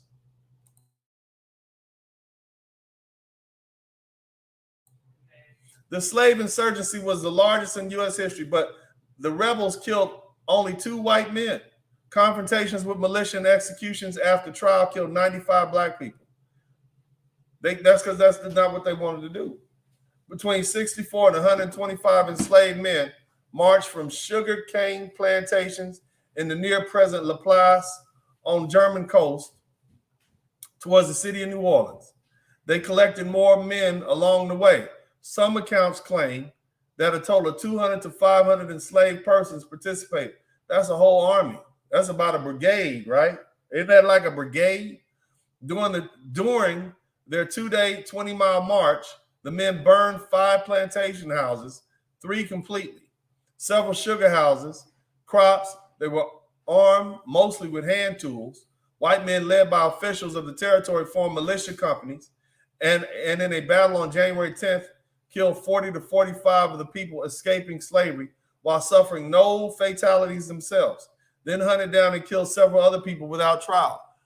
Over the next 2 weeks, white planters and officials interrogated, tried, executed, and decapitated an additional 44 people escaping slavery who had been captured. Now, see, here's what I want you to understand, family. You're looking at this like, oh, man, that's a loss. No, it's not a loss. You know why it's not a loss? Because that's another point where we fall back, knowing what the outcome was going to be. They got so fed up, they said, you know what, we done. We might die, but that's okay. We're going to die fighting for our freedom. The executions were generally by hanging or firing squad. Heads were displayed on pikes to intimidate other people who might. Since 1995, the African American History Alliance of Louisiana has led an annual commemoration in January of the Uprising, in which they have been joined by some descendants of the participants of the revolt. This is what happened. They knew they were going to die, family, but they were willing to fight for their freedom. Death be damned. The rebellion gained momentum quickly, and approximately 15 enslaved people at Andre's plantation, about 30 miles upriver from New Orleans, joined another 8 enslaved people from the next door plantation. The widow Jacquees and George Delandis. Okay, this was the home of plantation Charles Delandis, a slave driver, an enslaved overseer of other slaves, later described by one of the captured slaves as the principal chief of the brigands. Small group. So basically what they're saying is this cat, Charles Delandis, he was a slave driver, right? And he was an overseer, and he was the main one pushing. In other words, during the day, he whooping on slaves. Get on out there and pick that tobacco. Get on out there and pick that cotton. And at night, he plotting and planning to kill the same people he worked for. You think about that. The one smiling in your face. So all these brothers and sisters wanted freedom. Who you think was killing them babies in the house, them white babies? It was them house Negroes and slitting the white folks' throats when they slept. Everybody wanted freedom. They's the one that the house Negroes, the one getting them little women in there and them boys getting raped and molested, getting hit upside the head. Right? This is what was going on. They was tired of it. Tired of it. Full of it. Now, the next one I want to talk about is Nat Turner's Rebellion. Y'all know about Nat Turner. Nat Turner's Rebellion, also known as the Southampton Insurrection, was a rebellion of enslaved Virginians that took place in Southampton County in August 1831, led by Nat Turner. Now, y'all know Nat Turner was a preacher, right? And he used the Bible to inspire himself and others to fight against. He started reading the whole Bible, not just the part of the Bible that they allowed him to read. The rebels killed between 55 and 65 people, and at least 51 of whom were white. So they had to kill a couple of black folks too. The rebellion was effectively suppressed within 5 days at Belmont Plantation on the morning of August 23rd, but Nat Turner survived in hiding for more than 2 months afterwards. There was widespread fear in the aftermath, and militias organized in retaliation to the rebels. Approximately 120 enslaved people and free African Americans were killed by militia and mobs in the area. The Commonwealth of Virginia later executed an additional 56 enslaved people accused of being part of the rebellion, including Turner himself. Many black people who had not participated were also persecuted in a frenzy. Because Turner had been educated and literate, as well as a popular preacher, state legislators subsequently passed new laws prohibiting education of enslaved people and free black people, restricting rights of assembly and other civil liberties for free black people, requiring white ministers to be present at all worship services. That's 1831. So we've gone from 1712 to 1831. All you see is war. Mind you, it's 100 battles that they ain't wrote about. But this is what I want to talk to you guys about. Are you familiar with the Gullah Wars? You guys know what the Gullah Wars are. This is where we're going now. They never want to talk about this. This started in 1738 and didn't end till 1858. So this is an ongoing battle. I want to introduce you guys to some video. Okay. I want y'all to kick back and check this out. Hit the #1 button if you're with me. Hit the #1 button for the ancestors, family. Happy Black History Month. We got to get rid of these feelings of black inferiority. We got to get rid of these feelings of we were slaves. No, we were warriors. We were fighting our asses off. Fair use. Let me know if you can hear this, family. Fair use.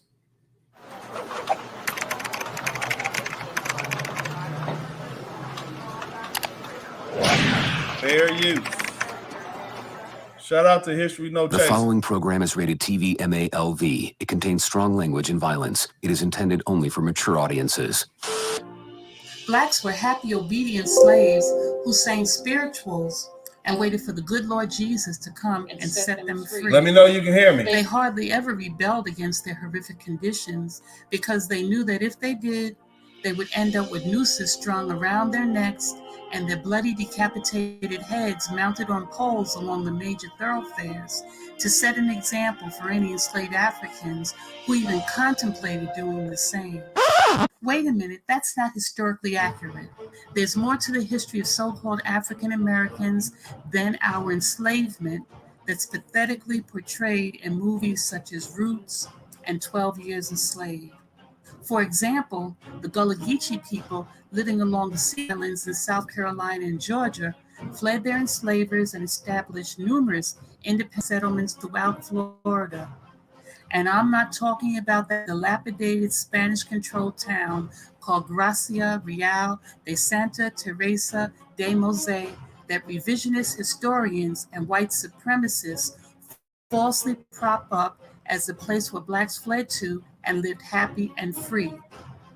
Were it not for the unprovoked, ungodly, and relentless pursuits of one of their greatest nemesis, Andrew Jackson, and Presidents Thomas Jefferson, James Madison, and James Monroe, the Gullah Geechee people would have reestablished Florida as an independent Black nation similar to Haiti.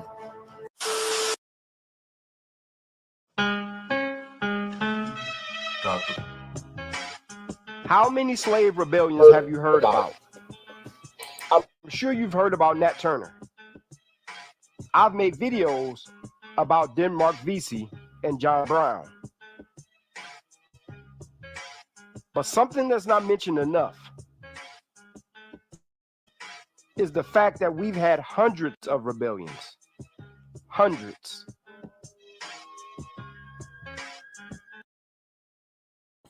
Did you guys hear that? We've had hundreds of rebellions. Hundreds of rebellions.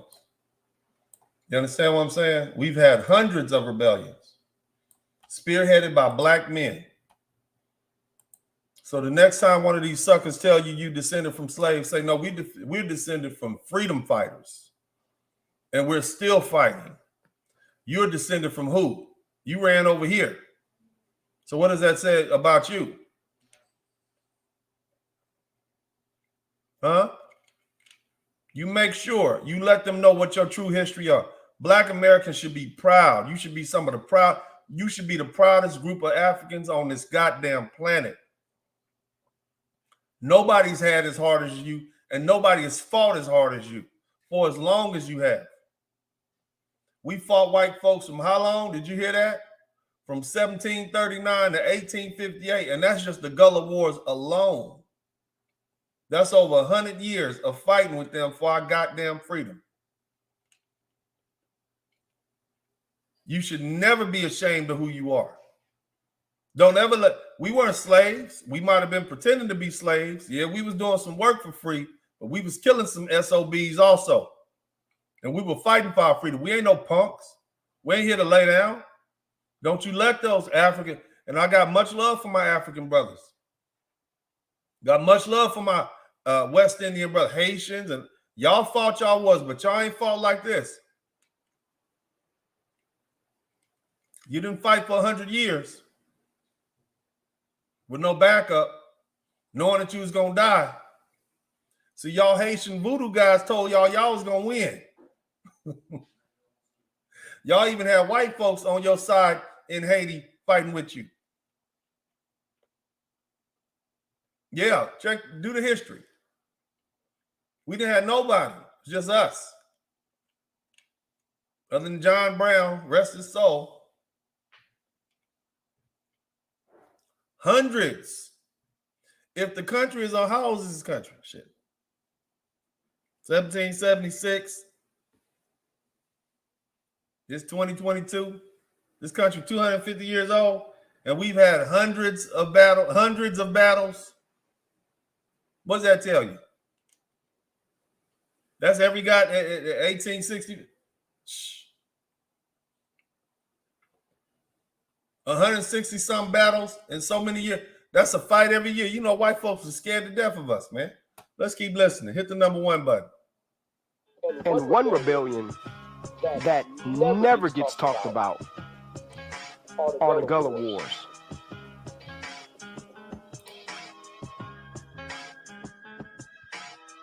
Our ancestors have never just accepted slavery and laid down. We have always fought back. Did they capture some of us? Yes.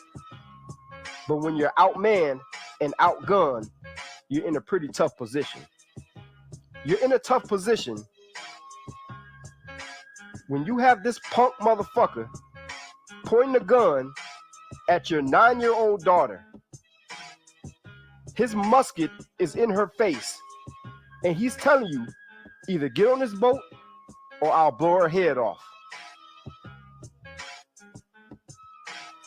As a father, as a parent, you'll probably put those chains on and sit down in that boat.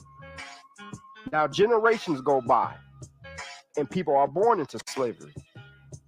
Once you are born into slavery, hell, you think you are a slave. In Frederick Douglass's biography, he spoke about how once slavery was over, many of those slaves wanted to go back into slavery because that's all they knew. And even then, we still stood up. Maybe not even knowing what freedom was, we still stood up. Y'all get the likes up, man. Hit the number 1 button. Show your appreciation for this. Y'all clearly see I put a lot of time into this. I literally spent all day Saturday putting this stuff together for you guys. So hit the number 1 button. If you appreciate what I'm doing here, man, contribute to the Super Chat, the Cash App, and the PayPal. We have yet to receive any Cash App donations in this history break, this thing I'm trying to do. We need to get we got some self-esteem issues in the Black community, especially amongst Black men. We got some self-esteem issues, brother. It's Black inferiority that's holding us down now more than white supremacy. Our ancestors fought the hell out of white supremacy. What we're dealing with now are the shackles of mental slavery. And we need to we need to saw those shackles off. You don't know who your ancestors were. Stop telling people you're not your ancestors and you don't know who your ancestors were. We dealing with this. We dealing with this like men. Shout out to my man Urban Eagle and David Price. If you appreciate this, man, hit the number 1 button, contribute to the Super Chat. This is good for your self-esteem. You understand me? We fought. We fought. We are not slaves. We might have been in bondage, but we wasn't no goddamn slaves. We were warriors in bondage. We were soldiers in bondage. We were free men in bondage. You make sure you respond to all these people who have this negativity to say about Black folks. I would never want to be any other kind of Black person on this planet other than a Black American.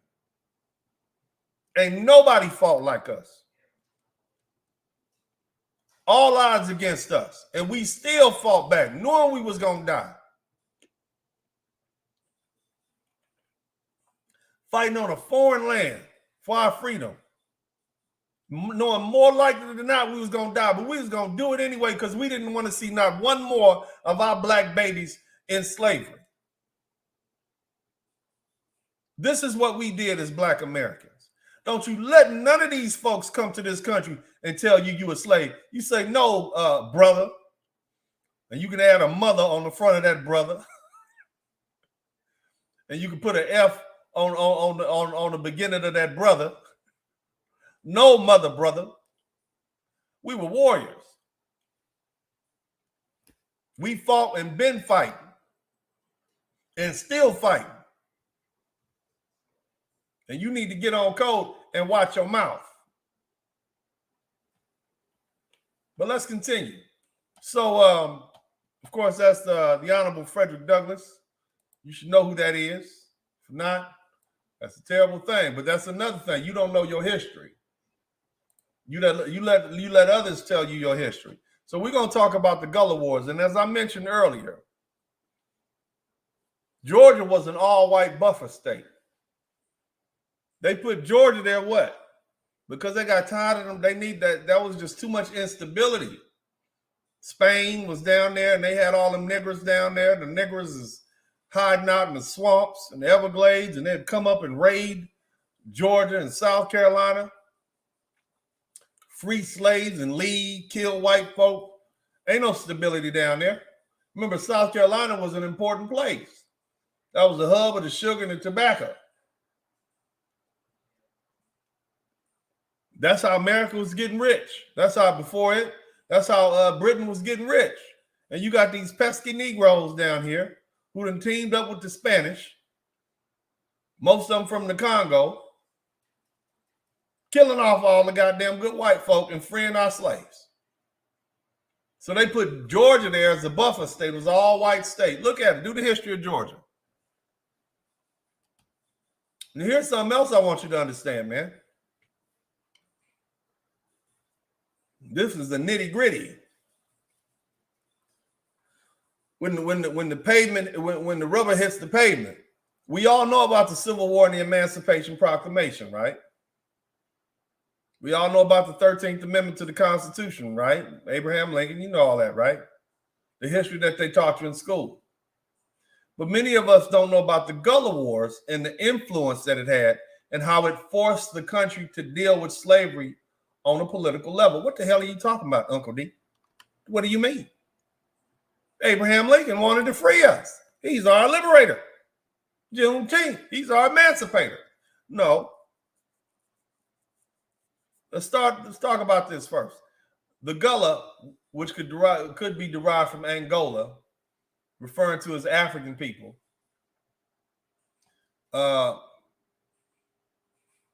These African wars, they helped the Spanish in their fight against the colonial powers of America. Now, Black people are deprived of their history, okay? And I'm going to get back to my point. Black people are deprived from their history and the strength that their legacy inspires. American history has been told with a skewed narrative so as to suppress the exploits of Black people and denote their victories, therefore suffocating the greatness in future generations. They don't want you to know your goddamn history.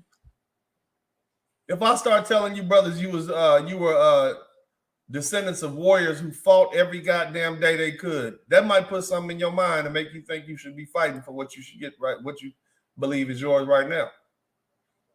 The reason they tell you and teach you that all you did was lay down and be slaves is because they want you to lay down and be slaves now.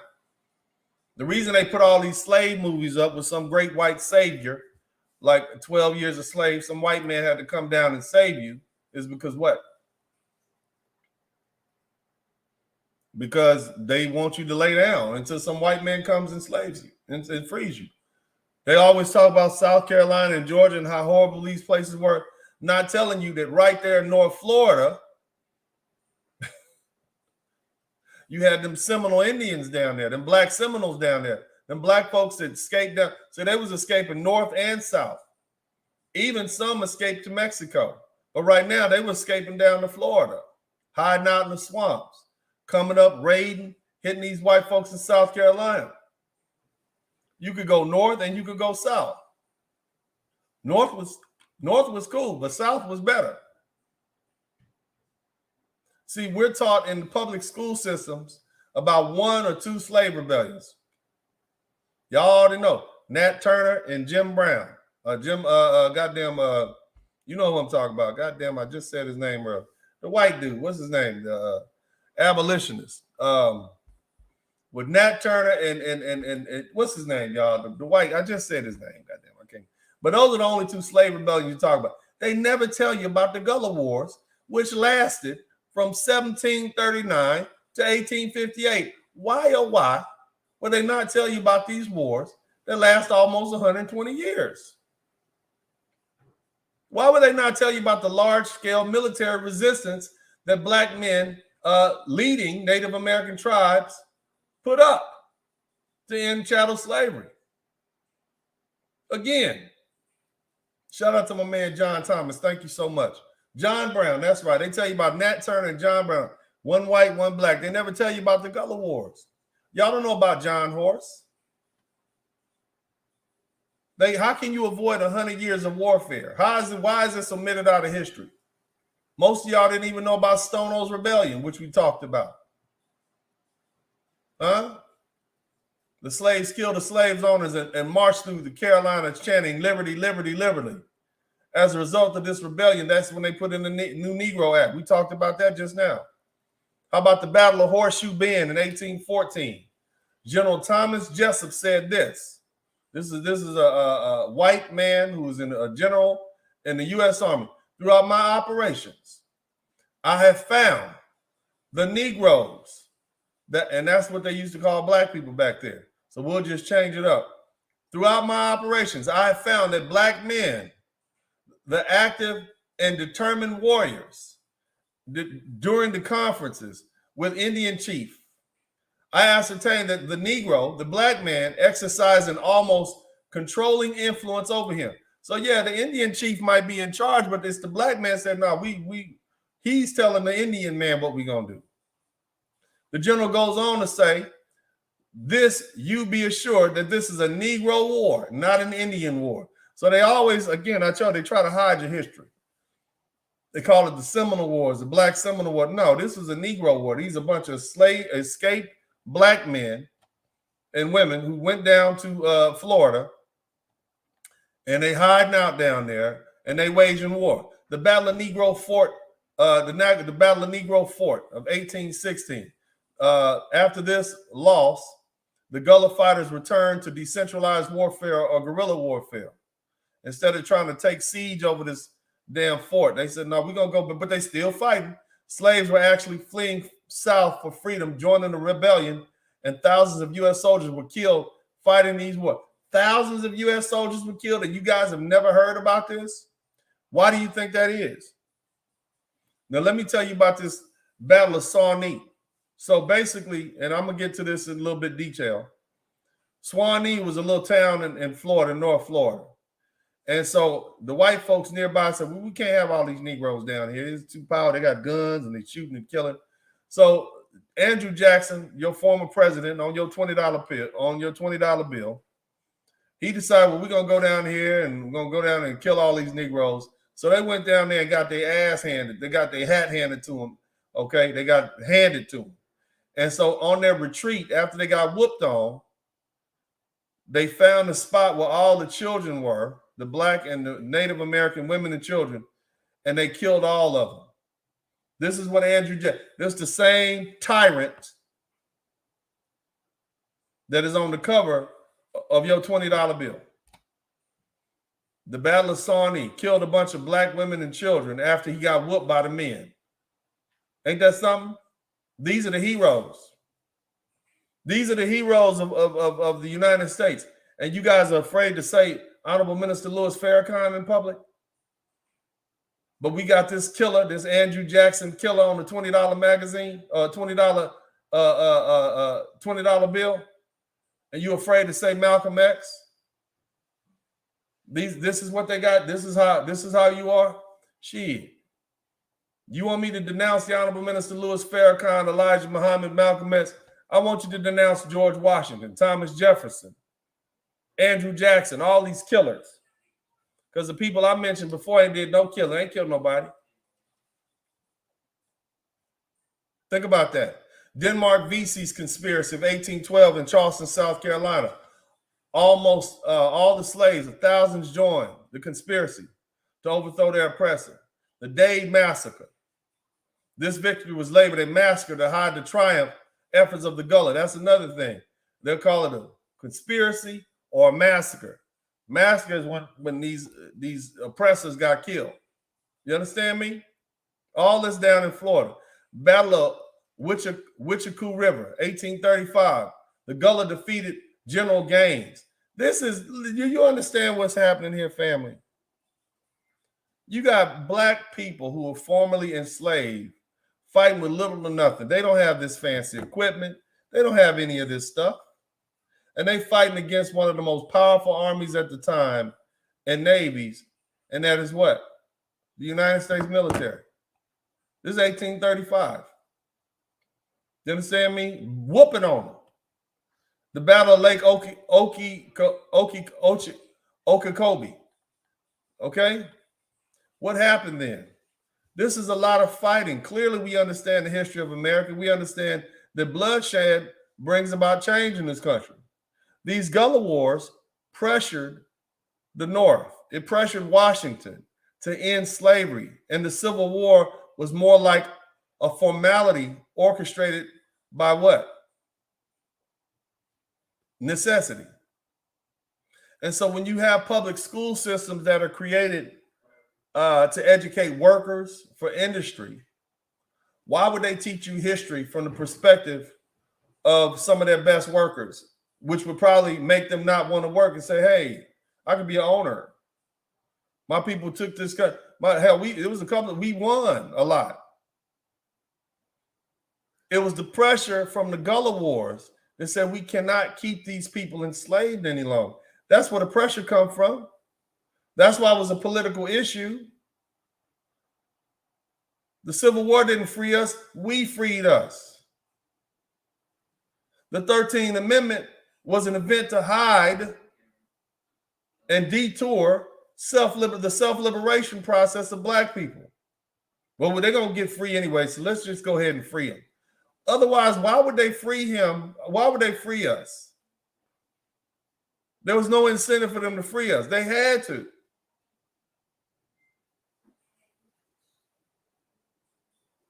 They had to. Because if they didn't, we was going to free ourselves and they wouldn't have no control over it after that. Then they was going to like, well, we freed ourselves. Why we got to listen to you? We won that battle.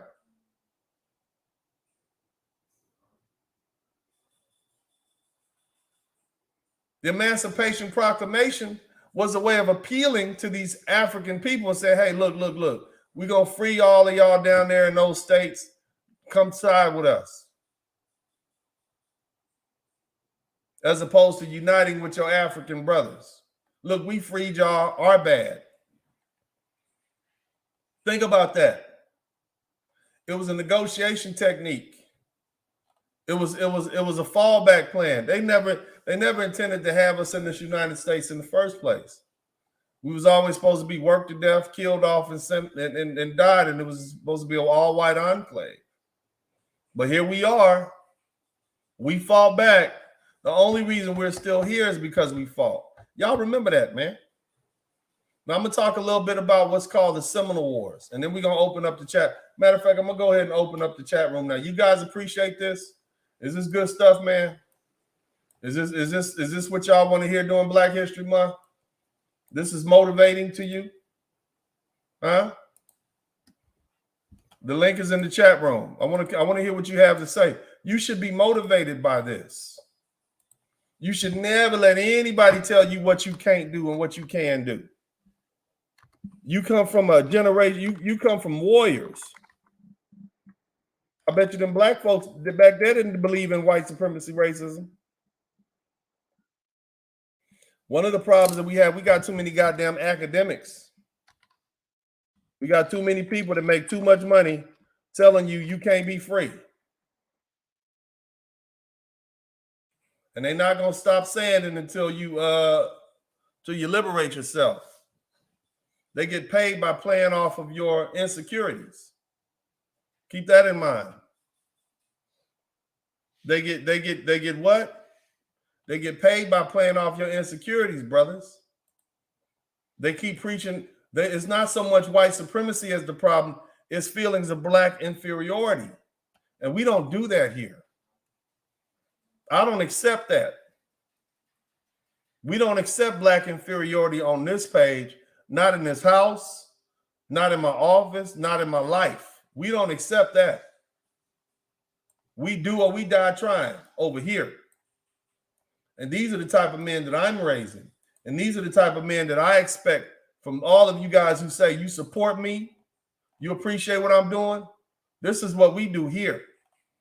Now I'm going to talk a little bit about the Black Seminole Wars. Now, because see, the thing is, the Gullah Wars have been distinguished in the education system as the Seminole War.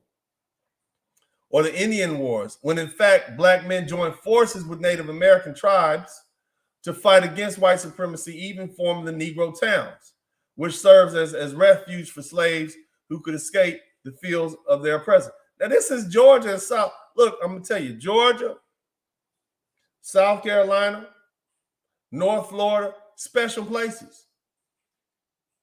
Warriors from down there. Why you think some of the best athletes in the world come straight up out of goddamn Florida and Georgia?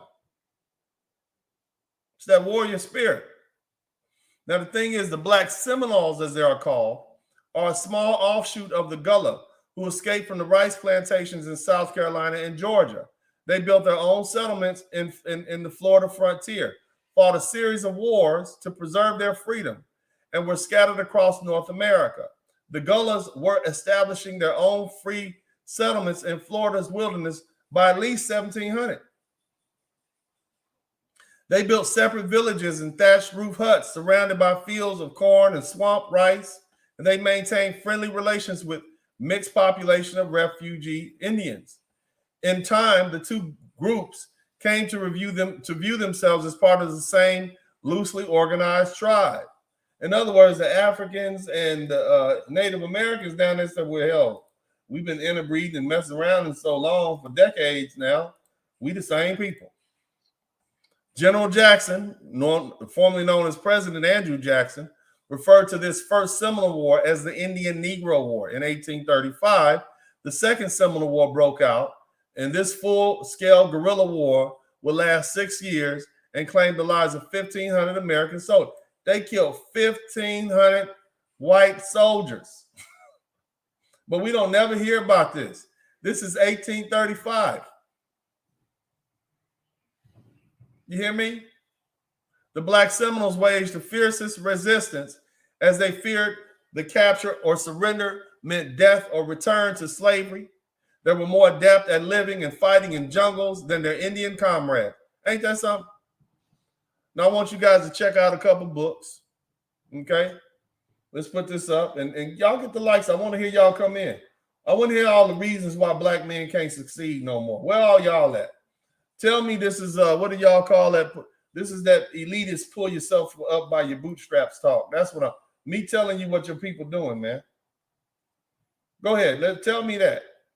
Tell me this is elitist talk. I'm telling you what our ancestors did. This is a book. I want you to check it out. It's on Amazon, The Invisible War. All right, The Invisible War attempts to redress a fundamental misconception lodged in the heart of American history.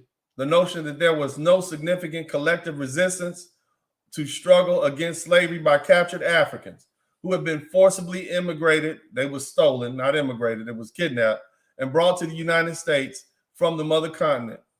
Such as lacuna may stem from the extent to which then contemporary records sought to disguise the true nature of what are presently called Seminole Wars as just another set of Indian wars, rather than a struggle of African resistance to slavery, conducting an alliance with Indian resistance to ongoing colonial encroachment. What are they saying? Basically, what they're saying is this was black people fighting against you. That whole Seminole War thing, no. That's black people fighting against you. And the Indians joined in because they just got tired of y'all taking over their land. Damn goddamn colonizers.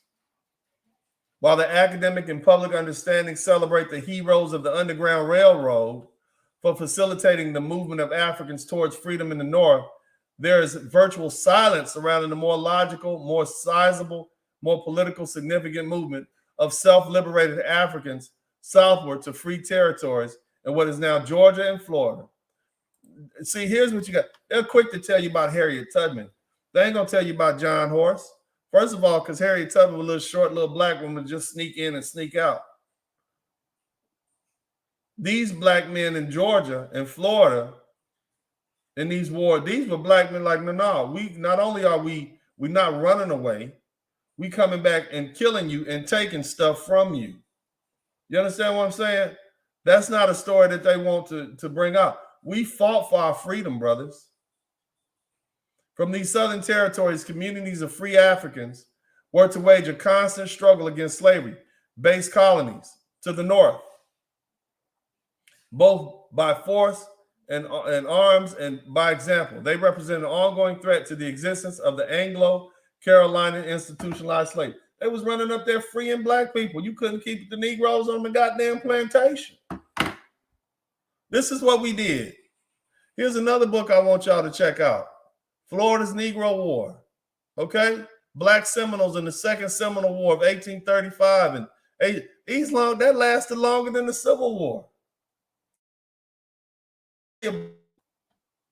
My man, General was actually, once John Horse made it to Oklahoma and then had to escape to Mexico, the Mexican army made him a general, okay? And those people that left, so here's the story. I want y'all to listen, okay?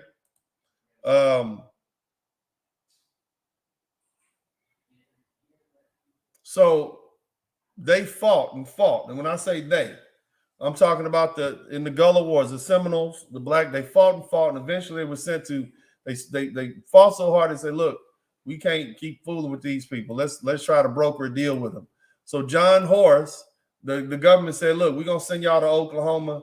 They went to Oklahoma. About 9 years later, the American government broke the treaty with these black Seminoles. And they end up having to go down to Mexico to flee because they was going to try to put them back in slavery. And they said, hell to the Nizal, we ain't going. And so they ended up going to Mexico. And these are what you call the Muskogos, also known as Negro Muskogos of African descent. So you literally have black people, and this touches the Texas border. I want to share with you guys this. That's another thing. But the Muskogos are right there on the territory border of Texas. Shout out to my man Lucifer Ratzinger. Thank you so much. Good to have you back in here. You see what I'm saying? So, brothers, you can't tell me what you can't do. I'm not trying to hear none of that.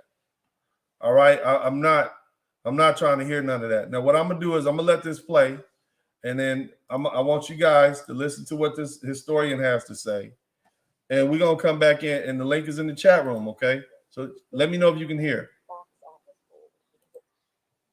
Part Spartacus and part Braveheart and part Amistad and part Glory with a little bit of Dances with Wolves thrown in. A story decades long of oppression. Can you hear? And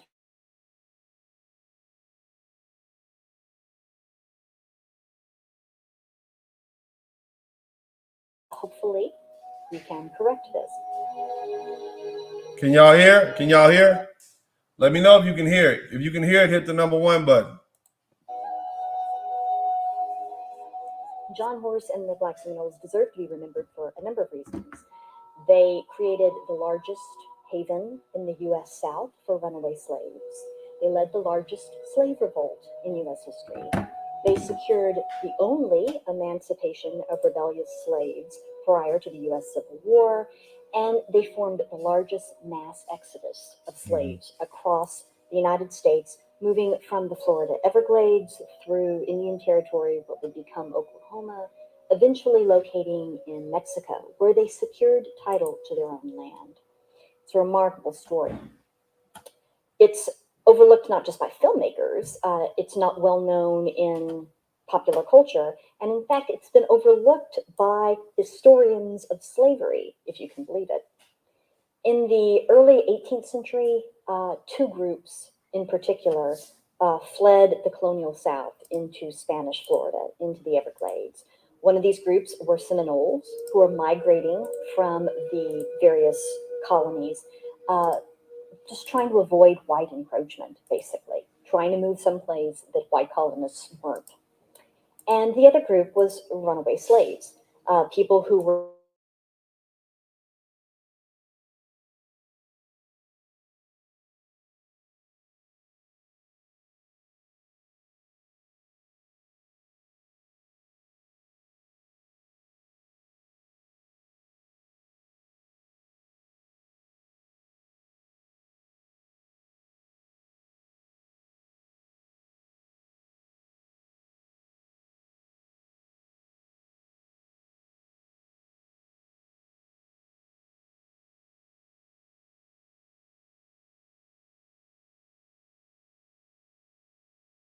the American Revolution. I'm sorry, can y'all hear now? People living in the southern states didn't really like living that close to a large armed population of former slaves, particularly when they were in league with the local Native American nation, the large armed group of free Seminoles. And they knew that their own slaves felt free to run away and be harbored by this group. They knew that they were welcomed. And so from George Washington's administration on, there was questions of what do we do about the problem of the Florida Everglades? Do you hear that? What do we do about the problem? From George Washington on, they have black people running down to Florida. Okay? So this is not something new. From George Washington, from the beginning of the United States, you were fighting free black men who did what? Were fighting back against slavery. So before America was even formed, because we went all the way back to 1712, I want y'all to listen to that, man. Before this country was even formed, we were fighting against it. This is the black history that we need to hear. This is how we eradicate black inferiority. It's not so much white supremacy anymore. We all know you're a fool right now if you think white people are supreme. Any black man or black woman in America who thinks white people are supreme at anything is just a goddamn fool. You know that. You beat them each and every time you have an opportunity. Anytime it's a fair shot, you always win. Whether it's in the courtroom with Johnny Cochran or on the field of play with LeBron James, Kobe, and all these other cats. We always beat them. So clearly, white supremacy is not an issue. White people don't even think they supreme anymore. That's why they whining and crying all the goddamn time about everything. It's black inferiority that we have to deal with. And it's rampant in the black community, especially amongst black men. Right here in the manosphere. That's when you hear somebody like me saying things like, you got to do better. I want you to be the best man you can be. You call that elitism. What if I was a black man and say, look, man, we're going to get free, man. We're going to get rid of these white folk. We're going to run down here to Florida. Oh, no, that's elitism. We're going to stay here on the plantation. You heard what the man said. Some folks got free and said, we want to go back to slavery. That's how you Negroes sound to me when I tell you to be the best man you can be. You sound like the black people who say, oh, no, we got to go back to slavery. That's how you sound to me. When I tell you black men, be the best men you can be, and you say, oh, no, that's elitism. We want to go back to being, you should want to be elite. You're the cream of the crop. You should want to be elite. You're the first man on the planet. You should want to be elite. Period. My man J.S. Hines said, randoms, superb live stream, brother. Slavery is not our shame, it's theirs. Black men, pick your head up and keep up and get damn right. We fought. We've been fighting. We've been fighting since before this country was formed for our own goddamn freedom. Shout out to my man Lucifer Ratzinger. Thank you so much. Appreciate you. And you never forget it. And you don't let anybody put you down about it. Let's continue listening. Hit the #1 button, fair use. In 1818, this was James Monroe's administration, General Andrew Jackson actually moved into Florida, invaded it, not authorized to do so. He was actually pursuing justice against those who'd attacked Fort Scott in Georgia, but he did it anyway. He went into Florida and claimed it for the United States. When he seized the peninsula, he took the opportunity to execute some of the people who opposed him and also to clean out some of the areas of former slaves and Seminoles because he felt that this would make it better for annexation. The United States then soon actually bought Florida from the Spanish. All right, I want to explain y'all what's going on. So basically, Andrew Jackson, the president, the one on the $20 bill, he was sent down to Georgia to, for some retaliation against some people who attacked the fort. And he said, oh, hell, why are we down here? I'm going to go ahead. Because, you know, they were looking for glory. You know, and by the time the news got back to Washington, D.C., it wasn't like they had cell phones and whatnot. By the time the news got back to Washington, D.C., he figured he'd have a win under his belt. You see what I mean? And he get all the glory. Of course, the man had political aspirations. Of course, you know, war heroes were looked upon. So he, you know, he trying to make a name for himself. I get it.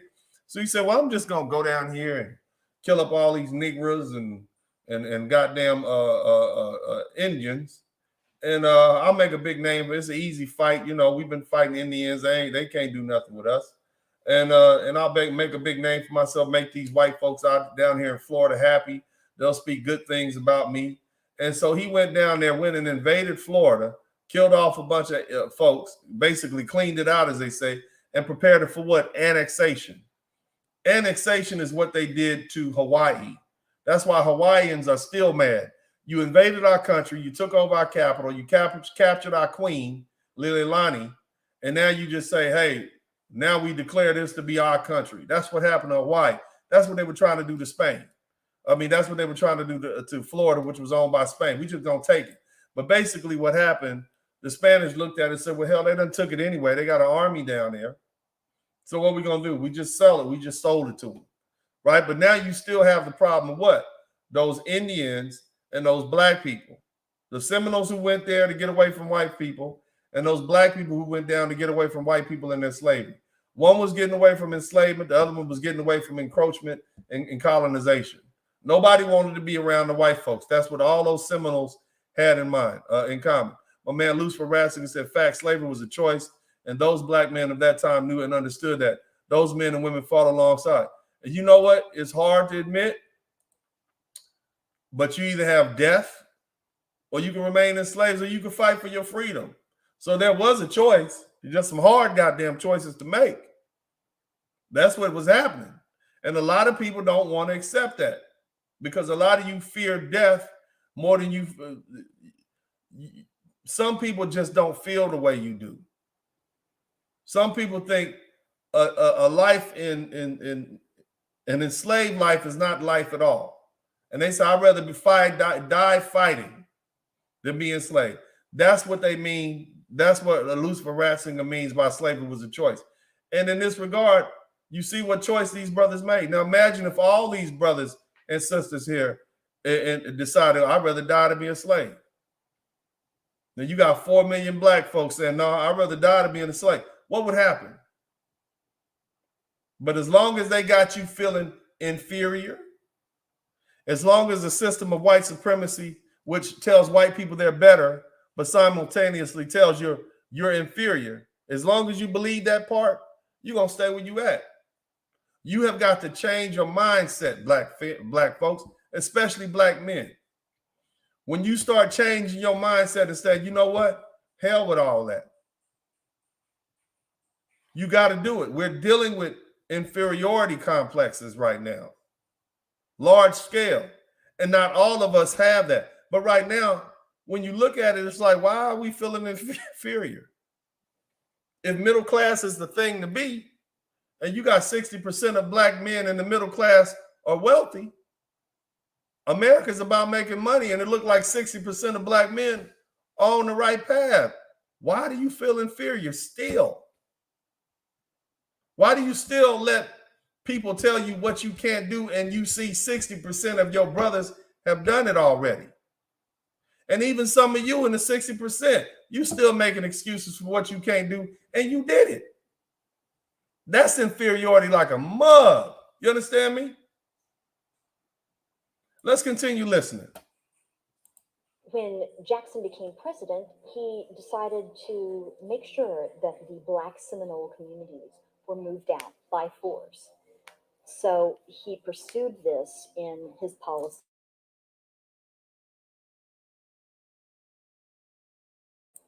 which was 1835 to 1842, and became the largest and costliest of the so-called Indian Wars. Because the two communities, the former slaves and the Seminoles. Did you hear that part? Of all the wars that America has fought against Indians, That was the largest and the costliest. Now, who was down there fighting? It wasn't just Indians. What did General Jessup say? It's these Negroes down here running these Indians. These Indians ain't saying a goddamn thing. It was the largest and the costliest. If that's the largest and the costly of the Indian wars, why have we never heard about that in history? What would that do to your mind as a young black man if during Black History Month they wasn't talking about we shall overcome and I have a dream? They was talking about these Negroes fought us so hard in 1835. It was one of the largest, costliest wars we ever had that they fought for their freedom. What would that do to your 5, 6, 7, 8-year-old, 9-year-old, 10-year-old son and daughter? You damn sure wouldn't think you're slaves. You said these are free black people who forced their way to freedom and then turned around and fought against the U.S. Army. So think about it. You got some free black people down there with guns and hatchets, and they fighting against the Navy SEALs. They wasn't sending rookies down there to fight against these black men in these swamps. They were sending the best soldiers that they had, and them soldiers were getting routed up out of there. They've been fighting for 120 years. You think they're going to send some suckers down there? They sent the best of the best, and they got their butt handed to them. That's why they don't tell you about that. This is what your black American brothers and sisters did. And here's the other thing. The importation of slavery had ended 35, 40 years ago. So it's no longer like you got Congolese coming straight over. These are black folks saying, hell with that. These are black folks 3, 4 generations in, straight off the plantation, say, hell with that. You ain't going to have me in slavery. I'm going to fight you. I'm going to fight you. I'd rather die fighting. This is the spirit from which you come from, brothers. So when we say stuff like, I'm not my ancestors, man, you don't even know what you're saying. We are our ancestors. And we want our ancestors to continue being proud of us. They've done all the heavy lifting, black man. They fought for your physical freedom. All you got to do is break these shackles of mental slavery. That's all you got to do. And you do that by what? Excelling. You do that by what? Pushing and pushing and pushing yourself to be the best you can be. And never quitting. This is what your ancestors wanted you to do. You've been lied to so long about you being inferior that you really settled to be in that place. And really, it's all on you at this point. This is not an elitism conversation. This is me telling you what you're supposed to do because I know what we've done in the past. And this is just history. Your history. Now, I wish it had been ingrained in you. I wish our history, our true history, especially our warrior history, had been ingrained in us since we were young boys and young girls. But it wasn't. But it's not too late. This is your history. And unfortunately, this system is not going to teach. Why would they teach you your real history? They want you to be happy employees and think you can't do it. Otherwise, y'all might think y'all can go out there and start running businesses like Lucifer Ratzinger does. You might think you could become a millionaire. Like some of these, you might get beside yourself if they start pumping your self-esteem up. They need you to feel bad about yourself. But you got to shake this mental slavery, brothers. This is where it's at right now. It's up here. You're no longer in bondage. They don't have manacles around your neck and your arms.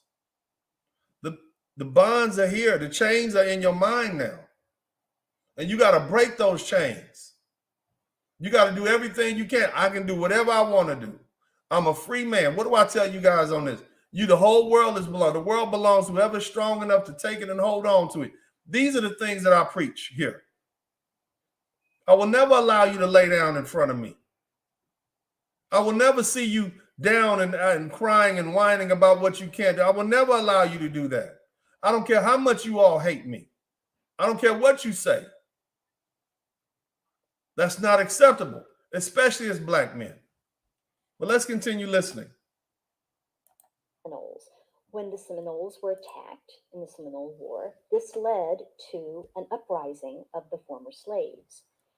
In April of 1836, Black Seminoles and their Indian allies moved together to create what was the largest slave rebellion in U.S. history. This wasn't just a matter of runaway slaves. More than 385 plantation slaves ran away from their masters and joined the Black Seminoles, essentially in laying waste to the Florida sugar mills, which were some of the most valuable areas, plantations in the whole continent. One Seminole leader at the time was the leader Osceola, who is justly remembered by history. Another leader who rose up at this time was John Horse, who was ethnically a Black Seminole, and who would ultimately lead his people on a long and trying exodus for their freedom. All right, hold on. In 1838, see, there's some trickery in there. She said ethnically a Black Seminole. No, he was an African. He was a Black African man. That's who that was. You understand me? Ethnically, he was a Black African man, probably black as hell, down in goddamn North Florida. Let's get that straight. All right, so don't be fooled by the trickeration here. But let's continue listening. John Horse and the Black Seminoles agreed to stop fighting the U.S. government in exchange for moving to what was then considered to be Indian Territory, which is now today the state of Oklahoma, and for legal recognition of their freedom. So despite the fact many of them were runaway slaves, they would have the opportunity to start over again as free individuals. Once they moved from the Everglades to Indian Territory, however, they found that their freedom was under attack, both by whites and by other Native Americans. All right, so basically what's going on, they got John Horse and those Seminoles to move out of Seminole. They got to get them, we got to get them out this goddamn swamp. They've been fighting us for 120 years in this goddamn swamp. Got to get them out of this goddamn swamp, and we're moving to Oklahoma. That's the territory they're not familiar with. So they put them over there in Oklahoma, and then you got the white folks who are taking over Oklahoma, and the Indians who are already there fighting against them. You see what I'm saying? So that's what she's saying, all right? In 1848, a decade after they had made the agreement with the U.S. government, the U.S. Attorney General announced that the government never had the authority, the power to recognize their freedom. And in fact, they were still, those who had been slaves, still enslaved. All right, so basically African Americans were property. So the government cannot say, oh, we can write a deal with you, you guys are free. No, in actuality, 10 years later, after y'all done went over to Oklahoma and calmed down and everything, no, well, you know what, we didn't have the right to free you. Isn't that terrible? The stroke of a pen. These are the lies, right? But John Horse didn't fall for it. Keep listening. Listen what old John Horse did. This was like opening season on them, basically declaring that they were there for the picking. And so they did the only thing they could do. They fled once again. Without security in Indian Territory, Horse and his Seminole ally Coacuchi probably went to Mexico, where slavery was already illegal and had been for a couple of decades. There, Horse became famous as a general in the Mexican army, and his people found a way to make a life. Once they relocated to Mexico, things changed. All right, so let me give you a little geography. This is Houston, right? This is Houston right here. Okay, that's Austin. Okay, so right up in here, basically, right down here, which is probably about 100, 200 miles from Houston, is where our African brothers landed. They call themselves the Muskogos. So if you go there right now, there's a small percentage of those Africans that came from Florida, North Florida, up to Oklahoma and then landed down here. Okay, so they're still there. That's our heritage, man. They're right there. The truth is right that these freedom fighters are right here.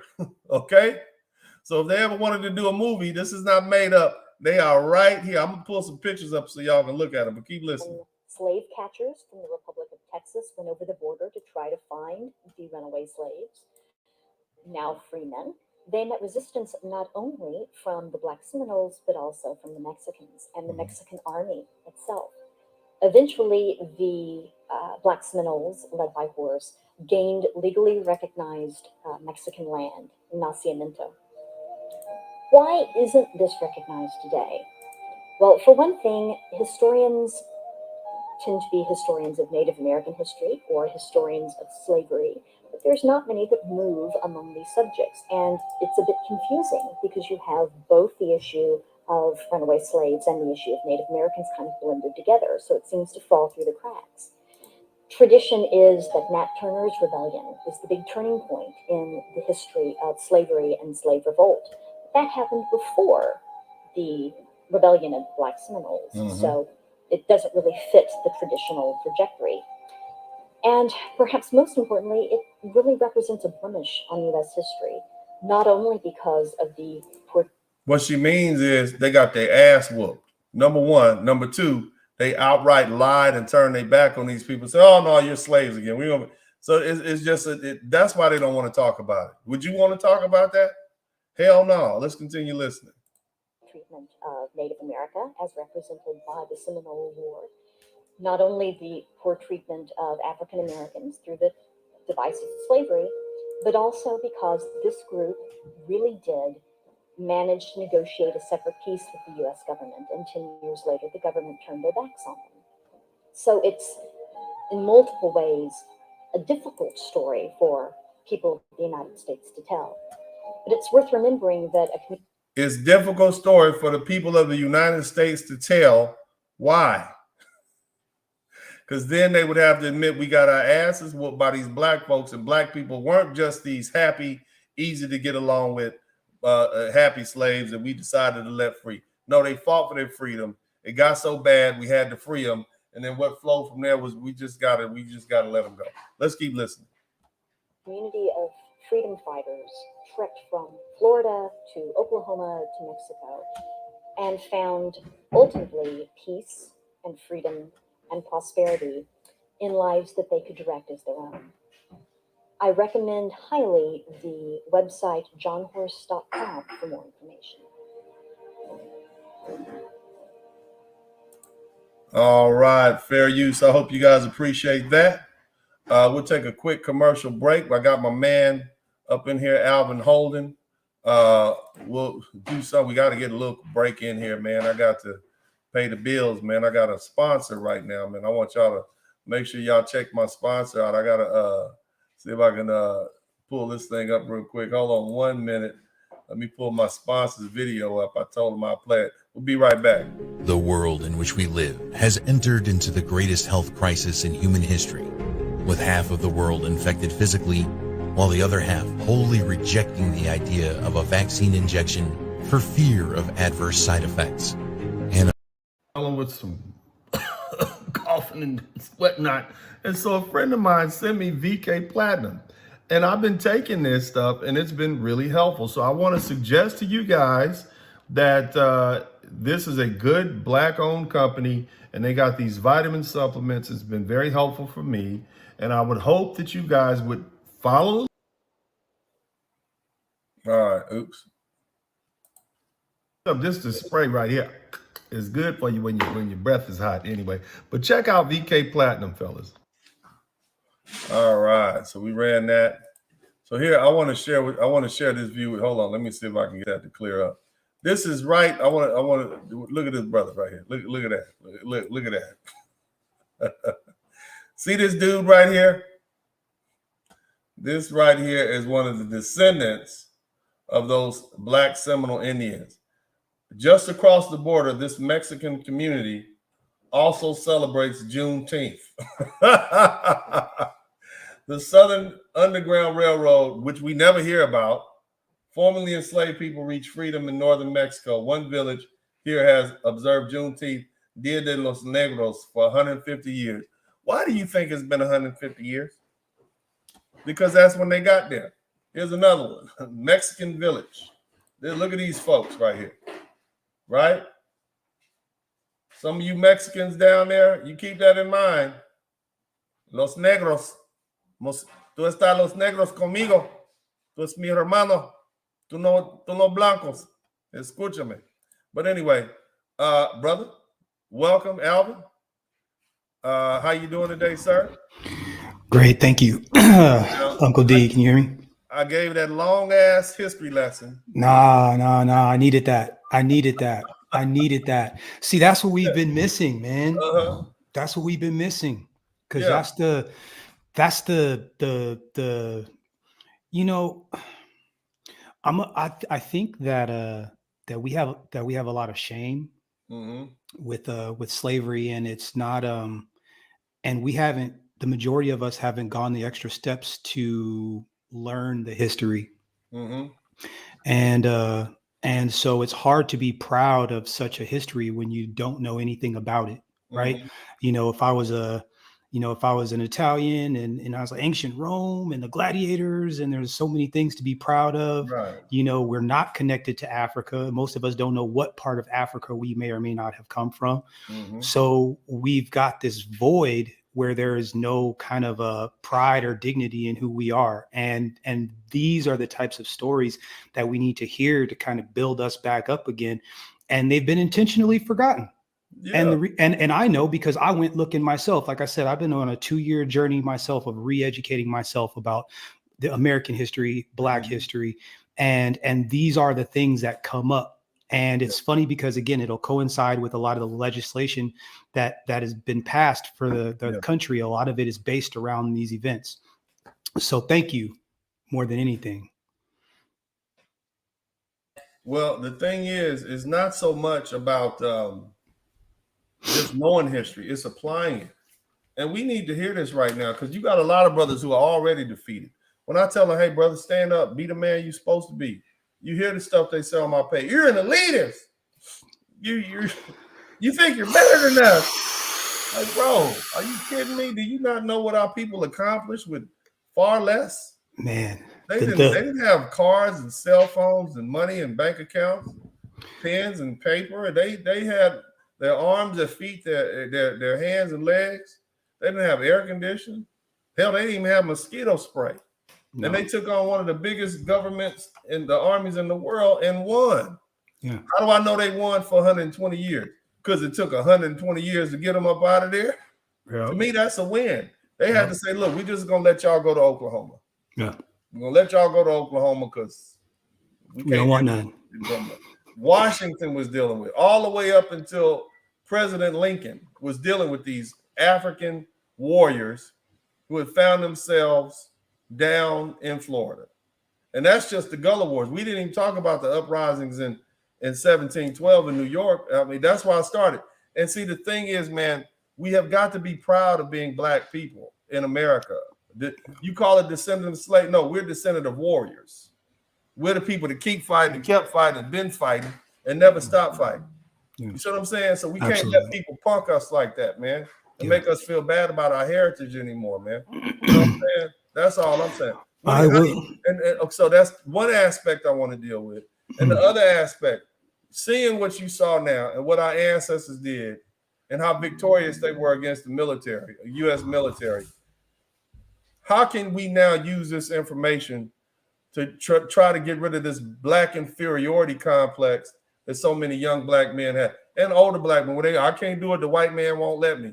What waiting for white Zaddy to slave. That's what this SYSBM, right? Why are you waiting for white Zaddy to save you then? But go ahead, bro. Well, I think a lot of people have they want a sure thing, right? Like people want a sure thing. They don't want to risk anything. They don't want to, there was a mention of those slaves that after they were freed, they went back to the plantation because they didn't know any different, right? They didn't know any different. They didn't know any different, and they didn't desire to know any different. And the reality is that there's always going to be those. But see, and they're okay with us knowing about that. They didn't think they can do better either, bro. That's that low self-esteem. That's that Black inferiority. They didn't leave because it's like, well, we can't do better. If you had told them, well, if you walk 5 miles that way, it's some golden hills over there with all you want. They, well, I can do better. I'm gonna go down. I'm not going back to the plantation. That low self-esteem, that entrenched Black inferiority had a slave thinking that he can not do better than being a slave in his lifetime. Ain't that crazy? Just think about that, brother. It's wild. The psychology behind it is crazy, and the reality is it's exactly the same. It's exactly the same. I'm shocked at how many people have been on your page talking. I'm like, yeah. What? I've had to read the words back again because I'm like, I'm not sure. I'm like, did he mean what I thought he meant? All of these, and it's. I think they have to see results, right? They got to see results until when they see results, brother, they don't. It don't matter. Yeah. See, you got black men like yourself and myself, and 60% of us who've reached the middle class. Yeah. This is not 1960, where only 20% of us were in the middle class. No. This is 2022, when 60% of black men have reached the middle class. You can't, there's no more excuses for that last little 20% who hadn't reached the middle class. If 60% of us can do it, what do you mean you being held back? If they was gonna hold us back, wouldn't they hold us at 5? Yep. Something like that. I can't, you running out of room. And the women are looking around like, well, all these, you got these Mexican dudes and these Koreans who coming over here painting toenails and cutting grass. The next thing you know, they run in major American cities inside of 20 or 30 years. Yeah, we have a hard time supporting our own. But again, I think it really comes back to, would it really work, right? Like if we really put our heads together, if we really, stayed on code, if we really got together, could we make it work? I believe we could, but I don't think there's very many people that do. Well, actually, there are more of us, and I'm going to quote one of my favorite YouTube rising stars, Alvin Holden, who said that there are more of us than there are of them. Yeah. So it doesn't matter what they think. It doesn't matter if they don't think they can do it. You know what this is like? Because I see that racism is a team sport. Yeah. And right now you got over half the team saying, we about to win this game. We about to get out here and lay it all out on the line. And you got 40% of the players saying, no, man, they got a better team than us, and we don't have the right equipment, and our coach doesn't have as much experience. We're hearing all that. That's what I hear. Yeah. And I mean, I hate to use a team vernacular to describe this, but that's just what it is. They just don't think they can because again, it's not just white superiority that we're dealing with. We're dealing with black inferiority. We're dealing with those mental chains of slavery. But go ahead, brother. Well, I mean, and I get it. There was a man, I'm 41 years old. It wasn't until, I mean, like I said, COVID got me to where I had an opportunity to sit here and really open the books back up again. Mm-hmm. But I've always had this uneasy feeling. Hold on 1 minute. Come over here. What you doing? Say goodbye. All right, y'all got it. Uh-oh. Come on. Uh-oh. All right. Bye-bye. Come here. Y'all fight well. I'll be up there after a while. Yeah. Those keys are nice. Send them on that goddamn fight out. Go fight somebody, boy. Yes. Right? My classes start after theirs. So right. I'll be up there after a while. That's right. Go ahead, brother. I'm sorry. I mean, no. I my sons before they leave the house, No, so that's respect. Yes, sir. I just I've always had this uneasy feeling, right? There was always something missing, and again, like I was saying, I would go back, you would read about, my dad is a history buff, and he's a biblical guy. He knows the Bible very well. Yeah. And so again, when you go back into the history books and you look at all these other cultures and you look back, and it's like they have such a long history, and you say, okay, I can understand some of those things. And then you look at ours and it's just muted, cut off. And it's done. It's very much, and you could tell it's intentional. But see, those people keep their history alive through their celebrations, through their holidays. What if we just start celebrating some of these days? I mean, we got 160 revolutions of battles we can talk about. The war, we can talk about it. Why do we have to wait around? Just like what I'm doing here on YouTube. Why do I have to wait around for the white man to give me permission to celebrate our people's victory over them? They're never going to do that. You see what I'm saying? Absolutely not. You whoop somebody's butt, if you go out there and kick somebody in the face, Alvin, they're not going to want to remember that date. You see what I'm saying? No. Do you think they want to talk about the 120 years they had to fight black people who were in Florida? Not at all. You see now why them people in South Carolina was so goddamn racist. Because they had to constantly be looking over their shoulder. You see now why Georgia is so goddamn racist. I understand now. You see what I'm saying? Because they grew up constantly under fear of threat of these black Africans whooping up on them and running up there, taking all their slaves and killing them off. That's why they're so goddamn angry down in Georgia. It makes sense now, you know? Not that they make sense. Shout out to my 2 cents. What else would you like to add, bro? Like I said, I just thank you for being able to do this. Man. And for bringing and to keeping the foot on the gas, where they say keeping the gators on their neck.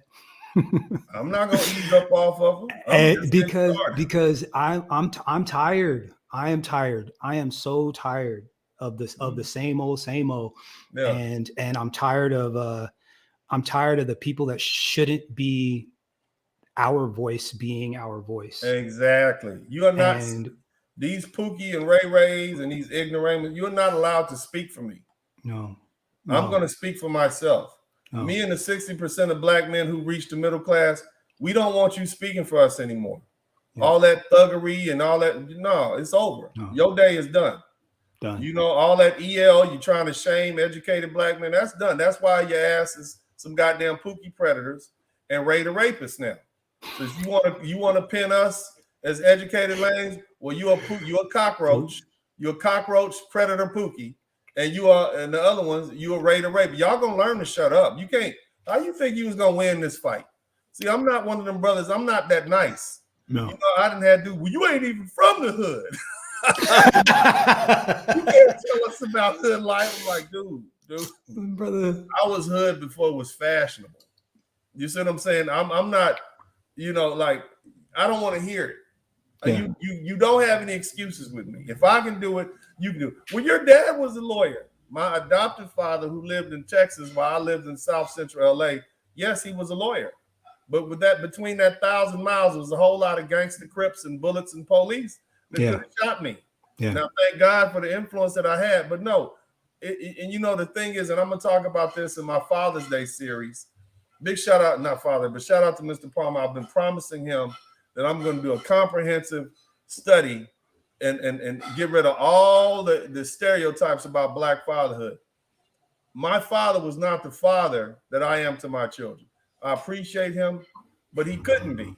You see what I'm saying? He grew up in a different time, in a different place, a different Texas. He didn't have the money, time, and resources that I have. My children will be who they think I am right now. Yeah. Because they have privilege, and I'm proud that I'm able to provide those privileges for them. But I didn't have that. I grew up in South Central LA, and unfortunately, having a father who's a lawyer and he can't afford to get you to the private schools and whatnot, you just there with everybody else. But now that I look back on it, I'm happy because now I can relate to the brothers, and I can fairly say, bro, you don't have no excuse, especially looking at history. History doesn't provide you the excuse that you want, black man. Your ancestors, having nothing, stood up. You understand? Your ancestors, having had nothing, no education, no nothing, they stood up and fought the white man physically for your freedom, for their freedom. All I'm asking you brothers to do is get a job. All I'm asking you brothers to do is get some sort of craft, whether it's engineering, electrical work, whether it's a plumbing job or construction or whatever, police, fireman. That's all I'm asking you to do is stand up. That's it. That's it. Stand up and be the best man you can be. I'm not even putting any parameters on that, Alvin. I'm just saying stand up and be the best man you can be. Because white Zaddy is not coming to save him, Alvin. No. And them asking permission for him, they're not going to get the answer they want. Go ahead, brother. Well, I mean, another thing too is like Zaddy don't want you here. Yeah, they don't want us here. Anybody, look, I got a lot of white friends. I deal with a lot of white people, but deep down, let's just be real. They do not want us here. And if it came down to it, if it meant me or them or someone that looked like me or someone that looked like them, they're going to pick the person that looked like them. I'm going to leave you on this one. Yes, and sir. This is how disrespectful this country is to Black people. And I want anyone that's listening, and I want you to pay attention to this. Okay. When you play baseball, what do you play on? It's a baseball, a diamond, right? Right. When you play hockey, you play a what? It's on a hockey rink. Yeah. Right? Yeah. Now, those are predominantly white sports, right? Yes. Now, when you play football, what do they got you on? A field. Damn field. Hold up. I'm not done yet. Yeah. When you play basketball, where they got you? On a court, in court. Either on a court, man. Or you in the field. That's how little they respect you, Black man. That's how little they fucking respect you. They won't even change the name of the place where they got you playing. That's how little they respect you. They won't even change the name. Ain't that some shit? Okay. Ain't that some shit? But you know, just in all fairness, they would call fields and diamonds before Black. But here's the thing. But that's the thing. They didn't change it. They didn't. Yeah. They left it exactly where it was. Well, that's man, crazy. Look, and I'm gonna tell you like this. I'm not mad at white men and white women and Hispanic men and Asian men and all of them. I'm not mad at them for doing what's in their own best interest. Me neither. I'm not mad at them for keeping their own history alive. I'm not mad at them for telling themselves they're the best ever. But what we need to do is start telling ourselves we're the best ever. What we need to do is start celebrating our past and our heroes. Stop letting people put our ancestors down, calling them slaves and whatnot. We can't allow that no more, man. You know your history now. The next time somebody calls a slave, say, look, we've been fighting these white folks for 120 years till they quit. Yeah. We fought them for 120 years until they said, well, we can't fight them no more. We can't do it. And they let us go to Oklahoma. Look at the we've been upright. Say that's not slavery. No. As a matter of fact, what you have over there is slavery because they came and enslaved you on your own land. Got you running you from pillar to post. So don't compare what you're doing to what we still fighting. Yeah. You the reason you're here and we're not going there is because we fought. And therefore, it's safer for you to be here. It's safer and more productive for you to be here in our country than you to stay where you at. They tell you that all the time. Well, I come here because of the resources. I come here because you have more. Yeah, because we fought for that, and we still fighting for that. Yeah. Now, if you've been fighting for the last 150 years, 200, like we've been fighting, and the first 150 years, if you've been fighting physically, the white folks would have left a long time ago. You ain't fought like us. We are fighters. We're warriors. So that spirit of compromise and coonish behavior that you have, hey man, that's not us. But anyway, brother, man, what else you got to say, Alvin? I would just say, like I said, man, I can't thank you enough because the type of the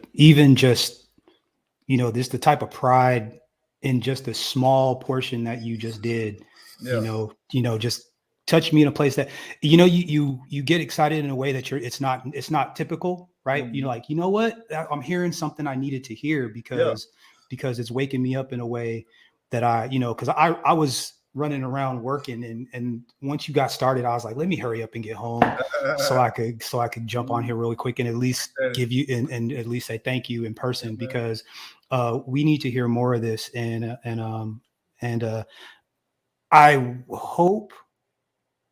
hope that we can find a way. I know that I'm going to do my part in trying to put together as many like-minded individuals as I can so that we can continue this because I like the momentum that we're on.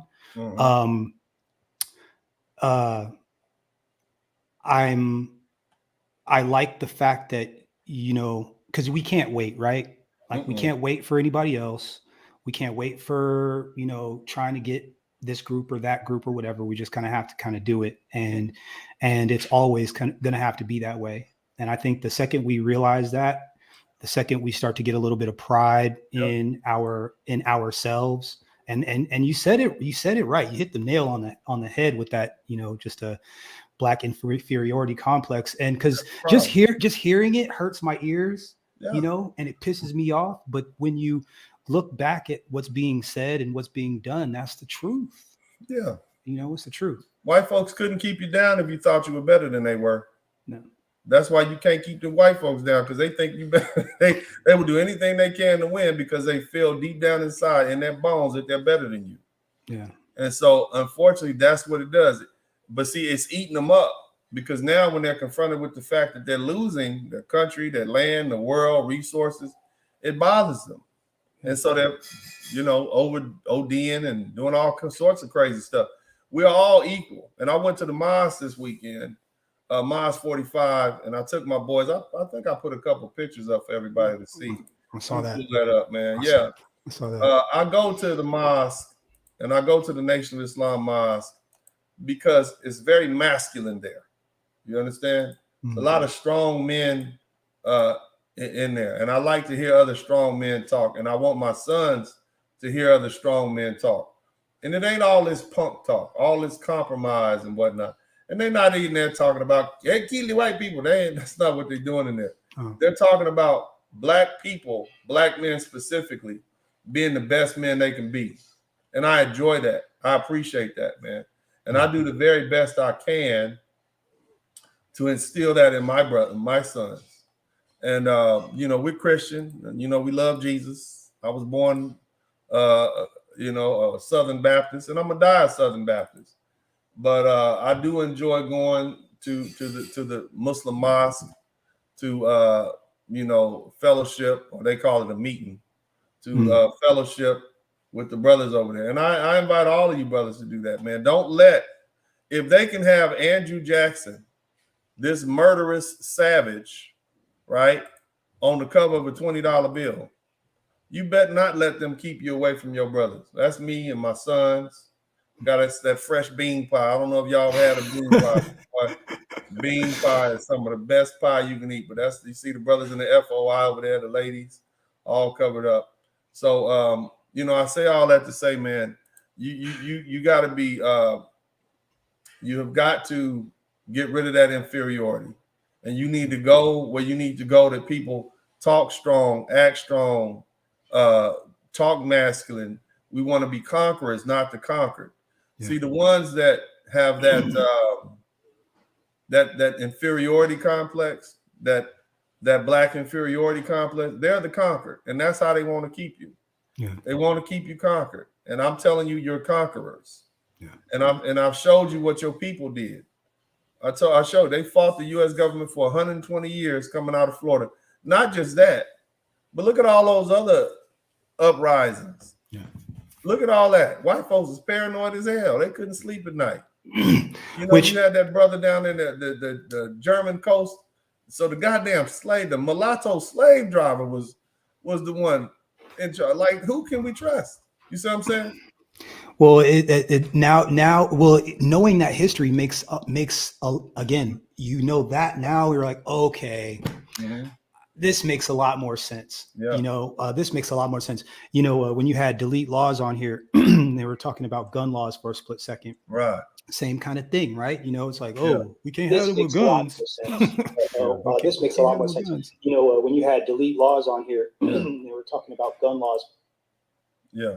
But I think it's, again, having a healthy knowledge of our past, of our history will do nothing but help us in the future. Where they say those ignorant of their past are doomed to repeat it is the saying. Yeah. And so there's a lot of unknowledgeable Black folk out there right now. Folk, period, right? Because that was what I was going to say.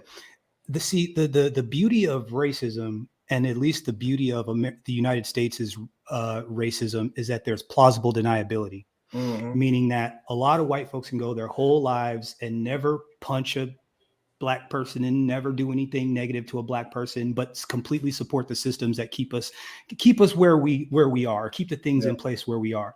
And that's the beauty of it. So they can add to it, or they can participate in it, but not actually have to go out and do the acts, right? Yeah.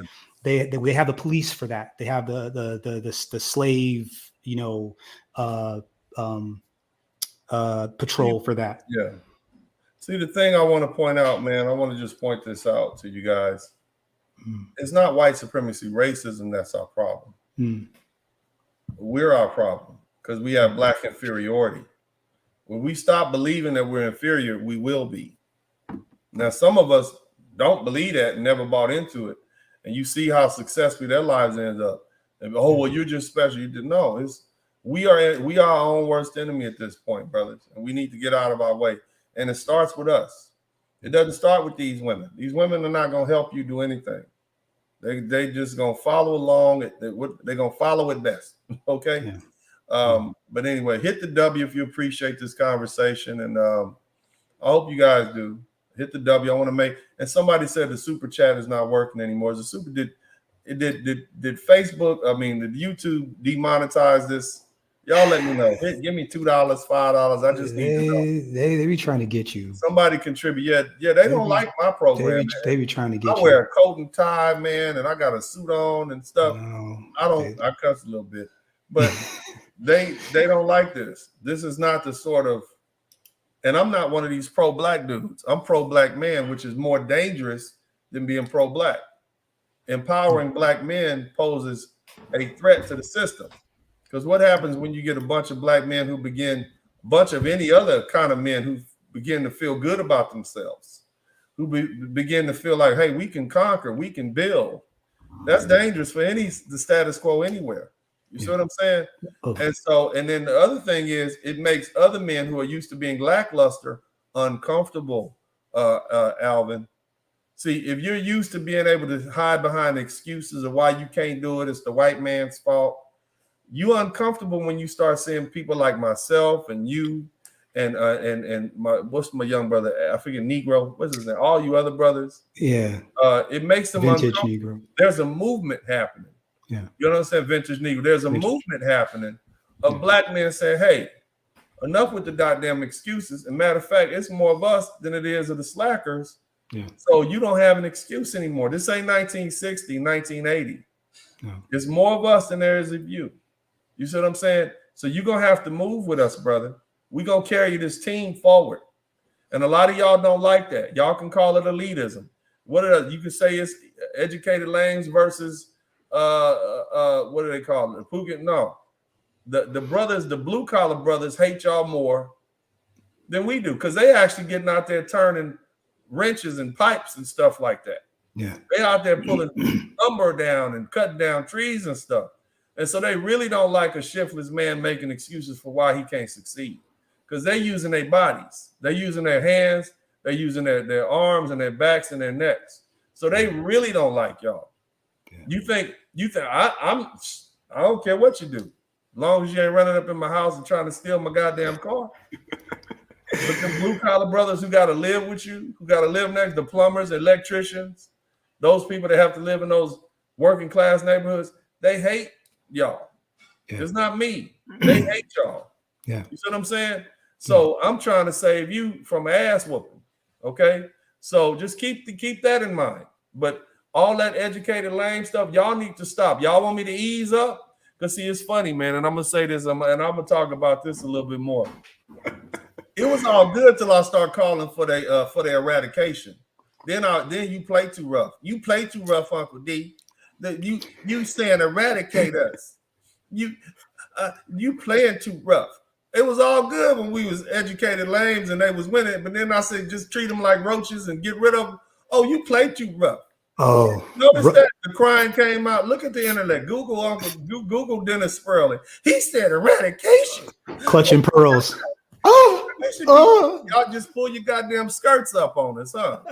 You didn't know. See, let me tell you, young blood, something, man. Let me explain something to y'all, man. Jesus Christ. The world is going to be destroyed not by some thug with a handgun. It's going to be destroyed by PhDs. That's who's going to destroy it. MDs and SEDs. Those are the ones who create nuclear bombs. The reason that we're scared to death of an alien invasion from a superior group, a superior intelligent group, because when you're intelligent, you can rationalize and things a lot easier. The reason that they have more intelligent people being the lieutenants and the captains, because the captain and the general will give a kill order faster than some private, because that captain and that general has already studied this and contemplated this. Go out and kill them, go out and kill, period. And they'll do it and go have a cup of tea. So when you're dealing with intelligent, thoughtful men like myself, we've already processed these things. We know what needs to happen because we've studied history. And we understand that history is just the way you change history and change the course of history. Unfortunately, it's through culling the weak, bloodshed.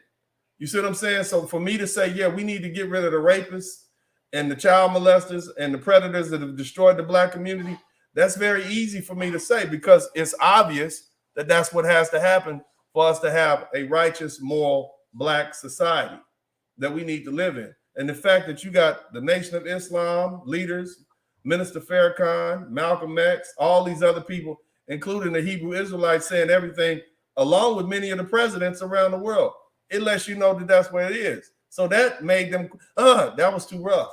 You see what I'm saying? But I thought they wanted to play rough. Didn't they want to play rough? No. They wanted to play. They said play. Yeah. Not play, not really be rough. And I was. They're gonna learn. It's been fascinating, man. I can't lie. Like there's some legitimate tough guys out right here. Like, oh my God, Dennis said to me, they called us roaches. You're roaches, yeah. You're roaches. You're roaches. Called us roaches. You're roaches. And he shouldn't be able to say things like that. I'm like, wow, these dudes sound like females. It's crazy. You sound like women. You sound like little girls. Crazy. And so what that really did was in 2 or 3 weeks, 4 or 5 weeks, when y'all really get back to listening to them, you Black men are going to lose a lot of respect for these so-called tough guys. Because you're going to be like, these dudes really, and it's happening right now. Mm-hmm. See, what's going on now is brothers are saying, well, they ain't that tough. Why are we even tripping? You see what I'm saying? Mm-hmm. You're looking at them for what they are. And see, I grew up with these dudes. See, gangbangers run in gangs because they too weak to handle it on their own. Mm. That's why you need gangs. See, a lion, what? Just you.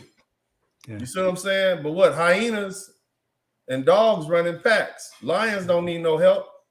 You understand what I'm saying? No. I don't need help. I whoop all y'all asses in a row at the same time. You see what I'm saying?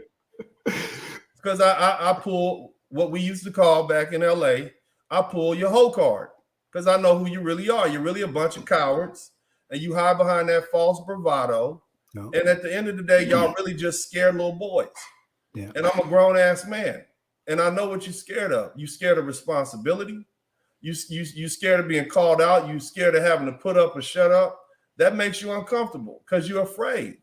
Yeah. And I know fear. I can hear the fear in your voice. All that talking y'all doing about that's fear. I hear it. You're afraid. And I'm okay with that. I love you and I love you, brothers. But I had to really show you who you are. You're afraid. You're afraid things are changing. You're afraid you're being left behind. The reason you call these Black men educated lames is because you're afraid that they're leaving you behind. You're afraid that little hood rat that you like might turn around and start liking him, the dude with the suit on. Not me, because I talk Ebonics and shit. Not me. I'm talking about the young college dude. You're afraid. You see what I'm saying? And I get it. And it's okay to be afraid. But what you can't do is attack the brothers like myself, Green Gorilla, T. Hassan Johnson, Kevin Samuels, for forcing you to step your game up, man.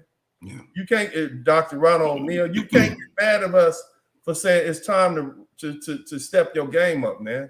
Yeah. No longer we aren't gonna be riding around in these Hyundais no more. We're gonna get some Rolls Royces and some Bentleys. That's right. You see what I'm saying? It's that time. Be happy I'm doing it and not this white man. Yeah. You see what I mean? Because I actually love you and I want to see you do well. I want to see all you brothers do well, man. Yeah. Real talk. I met a goddamn former drug dealer in front of the goddamn Nation of Islam. Tell me, I said, well, brother, what you up to now? Well, it's been years ago. I'm like, well, you know that shit was wrong, right? He said, yeah, I understand that. That's why I joined the Nation. I denounced. I'll do. I'm like, okay, well, give me a call. I said, but still, you see what I mean?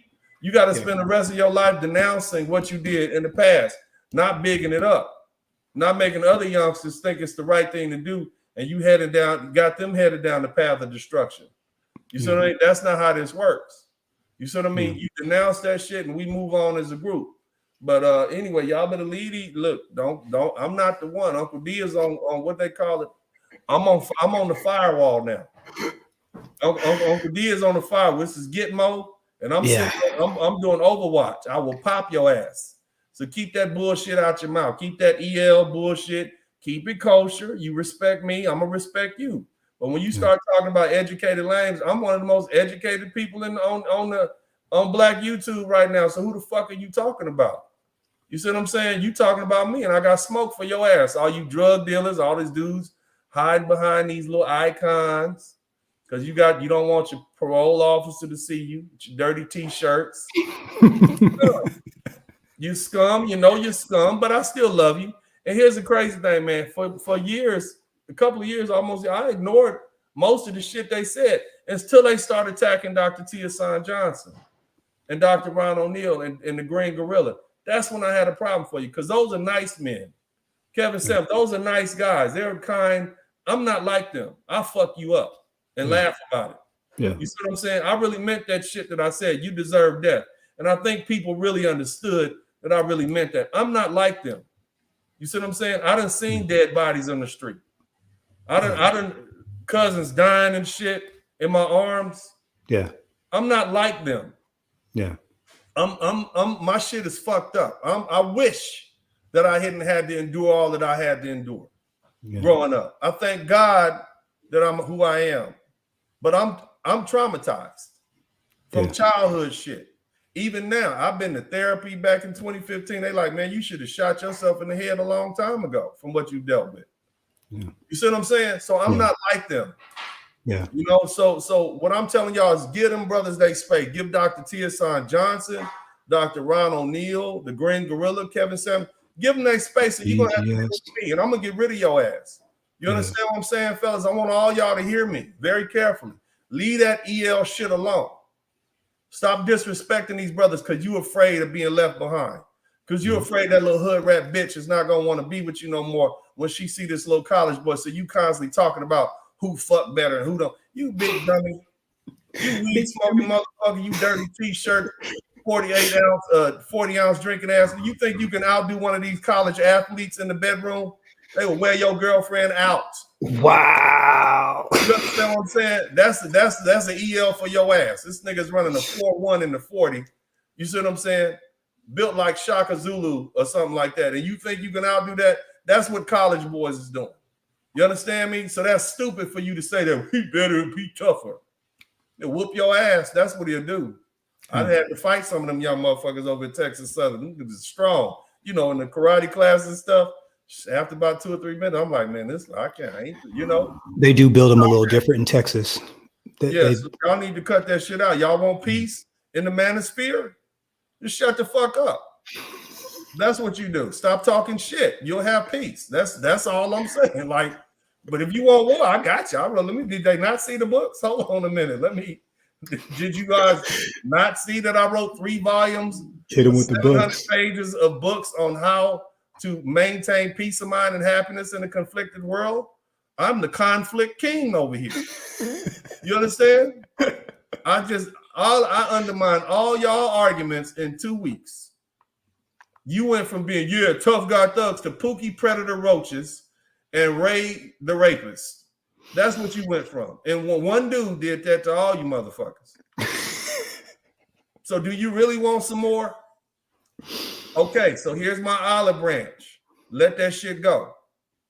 You understand? And stop bringing up Brother Malcolm X and your bullshit to try to defend yourself, because all you doing is tearing down his legacy.